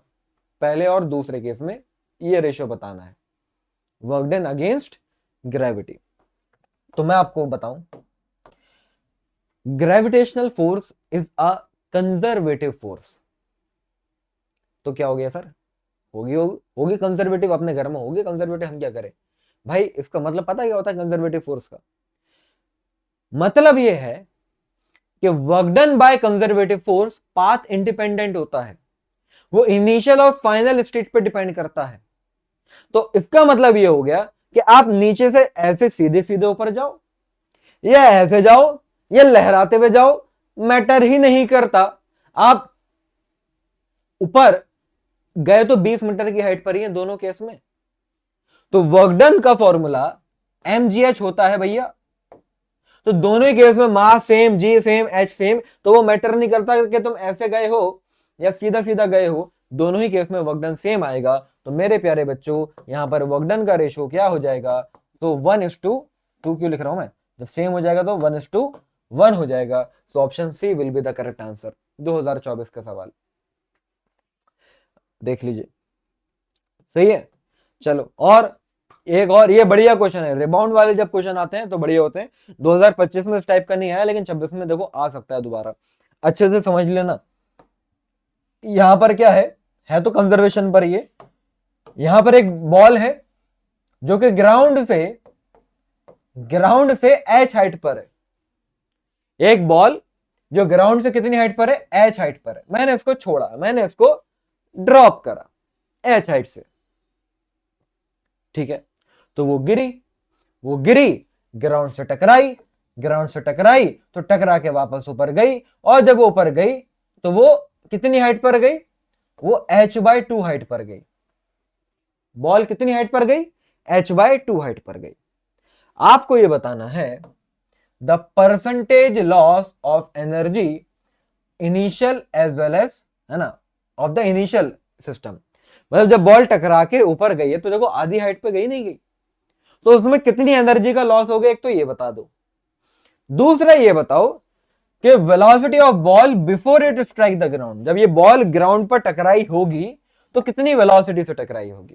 तो बहुत ही ज्यादा सिंपल बात है। देखो पहले अगर मैं एनर्जी की बात कर लूं तो इनिशियली बॉल कितनी हाइट पर थी, तो इनिशियल एनर्जी थी उसके अंदर mgh, और फाइनली जब बॉल टकरा के रिबाउंड करके जब ऊपर गई, बाउंस करके जब ऊपर गई, तो अब उसकी हाइट h/2 हो गई, मतलब इनिशियल एनर्जी मेरी आधी हो गई, मतलब फाइनल एनर्जी जो है वो इनिशियल की आधी हो गई। तो इसमें सोचना क्या ज्यादा, एनर्जी का लॉस कितना हुआ, आधी एनर्जी का लॉस हो गया, आधी एनर्जी का लॉस हो गया। तो एनर्जी का लॉस कितना परसेंट हुआ, अब ये भी परसेंटेज में निकालने के लिए फॉर्मूला लगाओगे क्या, ये तो कॉमन सेंस से बता सकते हो, आधी हो गई मतलब 50% एनर्जी का लॉस हो गया। ये पहली बात। दूसरी बात और कितनी सिंपल, जब ऊपर से आगे टकराई तो भाई कितनी वेलोसिटी से आगे टकराई, तो इनिशियल वेलोसिटी यहां पर 0 थी। Third equation of motion, v square is equals to u square plus का 2gh। तो भैया इनिशियल वेलोसिटी तो 0 है, तो यहां से v कितना आ रहा होगा, वो √2gh आ जाएगा। लो भाई ये आंसर हो गया। परसेंटेज लॉस 50%, वेलोसिटी टकराने से पहले √2gh, so answer will be option A. बहुत ही सिंपल सी बात। हो सकता है कि अब इस साल 2026 में ये सवाल दे दें कि जब ये टकरा के ऊपर गई h/2 हाइट पर, तो कितनी वेलोसिटी से वापस टकरा के ऊपर गई होगी। वेलोसिटी बिफोर कोलिजन पूछा ना, वेलोसिटी आफ्टर कोलिजन क्या होगा ये तुम बताना। क्या है लल्लू सवाल, इसमें लगा दो equation of motion, final velocity इसमें 0 हो जाएगी, इनिशियल वेलोसिटी निकाल लेना, क्यों इतना घबराते हो, आ जाएगा, आ जाएगा, √gh आएगा, बता रहा हूं। फिलहाल इसका आंसर हमारा ऑप्शन ए है। नेक्स्ट क्वेश्चन नंबर 25, अगेन हमारा कंजर्वेशन ऑफ एनर्जी के ऊपर क्वेश्चन है। यहां पर बॉल ए पॉइंट पर है, इसको हल्का सा मैंने जेंटली पुश करा, मतलब मैंने कोई इसको इनिशियल वेलोसिटी नहीं दी है, तो फिलहाल ये गिरी, और जब ये गिरी तो गिर रही होगी, जब गिर रही होगी तो ऐसे बी पॉइंट पर आई होगी। तो इनिशियल तो 0 थी वेलोसिटी, लेकिन जब ये बी पॉइंट पर आई तो कितनी वेलोसिटी से गुजरी होगी ये बता दो। लगा देता हूं भाई, total energy at point A will be equals to total energy at point B, law of conservation of energy. तो ए पॉइंट की एनर्जी भाई फॉर्मूला एम जी और एच, तो एच आ गई हमारी 1, और बी पॉइंट की एनर्जी तो फॉर्मूला एम जी और एच, अब यहां पर हाइट जो है वो हमारी 0.5 है। लेकिन दूसरी बात समझो, यहां पर ए पॉइंट पर जब मैं बात कर रहा था तो यहां पर ये रुका हुआ था, तो काइनेटिक एनर्जी 0 थी, ये तो पोटेंशियल है। लेकिन यहां पर देखो पोटेंशियल तो मैंने लिख दी, लेकिन काइनेटिक एनर्जी तो निकालनी है, मतलब काइनेटिक एनर्जी तो हाफ mv² होती है, तो हाफ mv² मैंने लिख दिया। यहां पर mg में से mg 0.5 जब मैं माइनस करूंगा तो mg 0.5 ही बचेगा, which is equals to half mv²। तो 0.5 मतलब 1/2, मतलब 2 से 2 कट जाएगा, m से m कट जाएगा, तो v आ रहा है √g, ये फिर बोलें तो √10, √10 मीटर पर सेकंड आ रहा है भाई मेरा। तो आप लोग बताइए आपका क्या आया, फटाफट करते हैं फिर हम आगे बढ़ते हैं। बस 5 क्वेश्चन और 5 मिनट की बातें, और हमने तो और काफी जल्दी कर लिए, ठीक है, मैंने बोला था 10 मिनट में 10 कर लेंगे, ये लग रहा है 5 मिनट से पहले, और हमने 5 क्वेश्चन 5 मिनट से पहले कर लिए। वाह वाह क्या बात। चलिए बढ़े आगे, देख लीजिए इसको अच्छे से। Okay, so option C again is the correct answer. हाँ अब आप ये देखो, पोटेंशियल एनर्जी आपको दे रखी है इस वेरिएबल फॉर्म में, और आपसे फोर्स पूछी जा रही है। तो सिंपल से एक रिलेशन होती है फोर्स और पोटेंशियल एनर्जी के बीच में। फोर्स का फॉर्मूला होता है माइनस का du/dr। अगर पोटेंशियल एनर्जी को डिस्टेंस के टर्म्स में आप डिफरेंशिएट करते हो तो वहां से फोर्स आ जाती है। लेकिन आपसे पता क्वेश्चन में क्या पूछा है, आपसे पूछा कि एक्स कंपोनेंट ऑफ फोर्स बताओ। एक्स कंपोनेंट ऑफ फोर्स का मतलब क्या हो गया कि एक्स एक्सिस में डिफरेंशिएट कर दो, सिंपल सी बात, माइनस का du/dx। तो माइनस का जब आप डिफरेंशिएट कर रहे हो तो 2x² का डिफरेंशिएशन हो जाएगा 4x। अब बाकी y और z जो है वो डिफरेंशिएट होते अपने अपने एक्सेस में, यहां पर तो x एक्सेस की बात हो रही है, तो ये तो डिफरेंशिएट मैं करूंगा नहीं, सब मेरे लिए कांस्टेंट x एक्सेस के लिए, तो ये सब गायब कर दिए मैंने। तो फोर्स मेरी आ रही है -4, और देखो x कोऑर्डिनेट p पॉइंट पर पूछ रहे हैं, तो x कोऑर्डिनेट मेरा 1 है, तो यहां पर मैंने 1 रख दिया, तो फोर्स -4 न्यूटन आ रहा है। लेकिन आपसे तो मैग्नीट्यूड पूछा है, तो आंसर हमारा 4 हो जाएगा। Option A is the correct answer. Simple, चलते हैं आगे, बिल्कुल सही। अब आप ये देखिए सेम क्वेश्चन, यहां पर इस बार आपको फोर्स दे रखी है, यहां पर आपको ये भी बता दिया गया कि बॉडी डिस्प्लेस हुई है 2 मीटर से 4 मीटर, तो वर्क डन क्या होगा ये मैं आप लोगों के लिए छोड़ता हूं। यार वर्क डन का फॉर्मूला क्या था हमारा, integration of F D x होता है, तो ये तो मैंने आपको कराया, बस इंटीग्रेट कर दो। नहीं कर पाओगे क्या? अरे 3x² प्लस 2x-5 को आप क्या करो, इंटीग्रेट करो, और लिमिट 2 से 4 लगा दो। चलो कर देता हूं इंटीग्रेट में ही, ये हो जाएगा 3x³ पावर एक बढ़ के 3 हो गए और वही डिवाइड में आ गया, तो यहां से ओवरऑल x³ आया। ऐसे ही x²/2, 2 से 2 कटा तो यहां पर x² आया, ये माइनस का 5x हो गया। लिमिट कहां से कहां, लिमिट 2 से 3। अब पहले x की जगह पर जहां पर भी मतलब x दिख रहा है वहां पर 3 रख दो, और जहां पर भी अब x दिख रहा है वहां पर आप 2 रख दो। सॉल्व करो और बताओ आंसर क्या आ रहा है। आपके लिए छोड़ देता हूं, ये होमवर्क में करिएगा, मतलब अभी करके बताइए कमेंट बॉक्स में क्या आंसर आया इसका। चलिए नेक्स्ट क्वेश्चन नंबर 28। इसमें क्या बोला गया, अब इसमें ये बोला गया मेरे प्यारे बच्चों कि अगर एक ऑब्जेक्ट को आपने ऐसे u वेलोसिटी से फेंका, कितने एंगल पर, 60 डिग्री के एंगल पर, तो इनिशियल उसकी कुछ काइनेटिक एनर्जी थी, तो काइनेटिक एनर्जी का formula half M U square हो गया। लेकिन अब वो आपसे कह रहे हैं कि अगर ये ऑब्जेक्ट ऐसे चलते चलते चलते चलते मैक्सिमम हाइट पर गया, तो मैक्सिमम हाइट पर इसकी काइनेटिक एनर्जी क्या होगी। तो जिन्होंने प्रोजेक्टाइल मोशन अच्छे से पढ़ा उनको ये बात मालूम होगी कि मैक्सिमम हाइट पर हमारी सिर्फ और सिर्फ एक्स एक्सिस की वेलोसिटी बची रह जाती है, वाई की तो जीरो हो जाती है। तो यहां पर अगर एक्स एक्सिस की हम वेलोसिटी निकालें तो इधर आएगा देखो u cos 60, मतलब u/2, और यहां पर आता है u sin 60 मतलब √3u/2। फिलहाल इनिशियल काइनेटिक एनर्जी तो हमारी k है। जब आप यहां पर मैक्सिमम हाइट पर गए तो यहां पर वेलोसिटी सिर्फ और सिर्फ u/2 ही तो बची रह गई, y एक्सिस की तो जीरो ही हो गई। तो अगर मैं फाइनल काइनेटिक एनर्जी लिखता हूं तो उसका फॉर्मूला क्या होगा, हाफ m और u की जगह पर u/2 का स्क्वायर, मतलब वो क्या हो जाएगा, half M U square into 1/4, मतलब काइनेटिक एनर्जी सीधे सीधे मुझे क्या दिख रहा है, 4 गुना कम हो गई। तो आंसर विल बी सी। और ये तो मैं दिमाग में भी कर सकता था कि यार यहां पर वेलोसिटी u है और x एक्सिस की u/2 है, फाइनल हमारी u/2 बची होगी, तो यहां पर ओवरऑल वेलोसिटी u थी नीचे, यहां पर ओवरऑल वेलोसिटी u/2 है, तो वेलोसिटी आधी हो गई और काइनेटिक एनर्जी वेलोसिटी के स्क्वायर के प्रोपोर्शनल होती है। तो अगर ऐसा है तो खत्म कहानी। काइनेटिक एनर्जी अगर वेलोसिटी के स्क्वायर का प्रोपोर्शनल है तो वेलोसिटी आधी, तो काइनेटिक एनर्जी 4 गुना कम। Simple, option C is the correct answer हो जाएगा।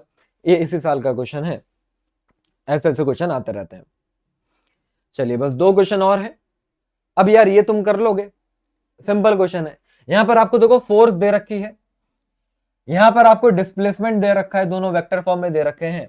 कहा जा रहा है कि अगर वर्क डन 0 आ रहा है तो बताओ बी की वैल्यू, ये जो बी है, बी की वैल्यू क्या होगी। वी नो डेट कि यार वर्क डन का फॉर्मूला एक्चुअल में क्या होता है, वेक्टर फॉर्म में F vector dot S vector, तो इनका डॉट प्रोडक्ट करके 0 के बराबर कर दो। अब ये तो कर ही लोगे, बताना ही भाई 2 डॉट प्रोडक्ट में क्या होता है, आई की आई से मल्टीप्लाई, जे की जे से और के की के से, तो आई की आई से मल्टीप्लाई हुई तो आई का कोफिशिएंट 1 होगा, तो 2 इंटू 1 2 आ गया। यहां पर b इंटू -2 भी आ गया। यहां पर ये 1 इंटू 1 मतलब -1 आ गया, तो ये 0 के बराबर हो गया, ये ओवरऑल हमारा 0 के बराबर हो गया। तो 2 - 1 हमारा 1 हो गया, तो 1 - 2b इज इक्वल टू 0, तो 2b जो है वो 1 हो जाएगा, तो b क्या आएगा, b 1/2 आएगा। तो ऑप्शन बी ही आंसर हो गया। अरे यार ये तो है, बी की वैल्यू 1/2 ऑप्शन बी पे रखी, क्या बात है। सोचने वाले ने, मतलब सोच रहे हो, सोचने वाले ने कितने हिंट भी बिल्कुल ऐसे दी है कि देखो बी तुमको चाहिए ना, और बी की वैल्यू 1/2 ऑप्शन पे इन्होंने लिख के दे दी है। क्या बात है, ये तो कोइंसिडेंस हो गया, व्हाट अ कोइंसिडेंस। चलिए नेक्स्ट क्वेश्चन देखिए, ये पावर के ऊपर क्वेश्चन है, वर्क पावर एनर्जी में फोर्स देके पावर पूछ लेते हैं। ये क्वेश्चन भी 2024 में सेम ऐसे आया था, 2025 में भी ऐसे आ गया। अब 26 में आ भी सकता है, नहीं भी आ सकता है, मतलब आ भी सकता है क्योंकि 24 में दिया था तो देखो 25 में दे दिया। अब 25 में दिया तो ऐसे भी हो सकता है कि 26 में देते हैं। अब ये कौन सा सोच सकते हैं कि 24 में दिया था 25 में दे दिया है, अब तो 26 में नहीं देंगे ठीक है, तो ऐसा नहीं, ये रिपीट हो ही रहा है वैसे। तो यहां पर आप देखो फोर्स हमें जो दे रखी है कितनी है, 2ti प्लस 3t² है। पावर का देखो वैसे तो वर्क डन अपॉन टाइम होता है फॉर्मूला, लेकिन पावर का एक और फॉर्मूला है, फोर्स फोर्स इंटू वेलोसिटी, या फिर वेक्टर फॉर्म में F.v। तो यहां पर F तो आपके पास है ही, सामने ही आपके, और ऑब्जेक्ट का मास देखो 1 kg है। तो सिंपल सी बात है, फोर्स का फॉर्मूला या फिर एक्सीलरेशन का फॉर्मूला फोर्स अपॉन मास होता है। तो अगर मैं 1 kg से डिवाइड कराता हूं तो ये 2ti प्लस 3t², यही हमारा एक्सेलरेशन भी आ गया। अब एक्सेलरेशन आ गया तो भाई एक्सेलरेशन से मुझे ये बात मालूम है, देखो भाई एक्सेलरेशन का फॉर्मूला क्या था, dv/dt था। वेलोसिटी को डिफरेंशिएट करके एक्सेलरेशन आता है, तो एक्सेलरेशन को इंटीग्रेट अगर मैं कर दूं तो वेलोसिटी आ जाएगी। इंटीग्रेट कर दो भाई, ये 2t है तो पावर 1 है, बढ़ के 2 हो जाएगी, वही डिवाइड में आ जाएगा, तो ये हमारा आ जाएगा t²i। और सेम ऐसे ही यहां पर पावर 2 है तो वो बढ़ के 3 हो जाएगा और 3 डिवाइड में आ जाएगा, तो ये हो जाएगा हमारा t³ j, t²i plus t³ j। अब कहानी खत्म है। देखो फोर्स कितनी, तो 2ti प्लस 3t² j का डॉट प्रोडक्ट कराइए v से, मतलब t²i प्लस t³ j से। अब डॉट प्रोडक्ट करा के बता दो आंसर क्या आ रहा है। अभी मैंने बताया था आई की आई से मल्टीप्लाई होती है, जे की जे से मल्टीप्लाई होती है, तो देख लो ये बन जाएगा 2t³ प्लस 3t² और ये क्यूब है तो 3t5, 2t³ प्लस 3t5। तो option C is the correct answer. देख लीजिए अच्छे से, बात समझ में आई है या नहीं आई, ये बताओ। तो ये थे मेरे प्यारे के प्यारे बच्चों, है ना, प्यारे के प्यारे बच्चों, वाह वाह वाह वाह। ये थे वो 30 सवाल जो पूरे के पूरे चांसेस हैं कि आप लोगों के एग्जामिनेशन में जरूर आपको देखने को मिलेंगे। तो एग्जैक्ट 1.5 घंटे का आज का भी ये हमारा सेशन रहा है। तो ओवरऑल सेशन कैसा गया जरूर बताइएगा, मैं आप सभी बच्चों की कमेंट का यार वेट करता हूं। और कोई भी फीडबैक अगर देना हो, सेशन अच्छा था तो भी बताना, अगर कोई बात समझ में नहीं आई हो या फिर कुछ और मैं बेहतर कर सकता हूं तो वो भी बताना, क्योंकि भाई इस 2026 की JEE की जर्नी में ये बंदा पूरी तरीके से दिलो जान से तुम्हारे साथ खड़ा है।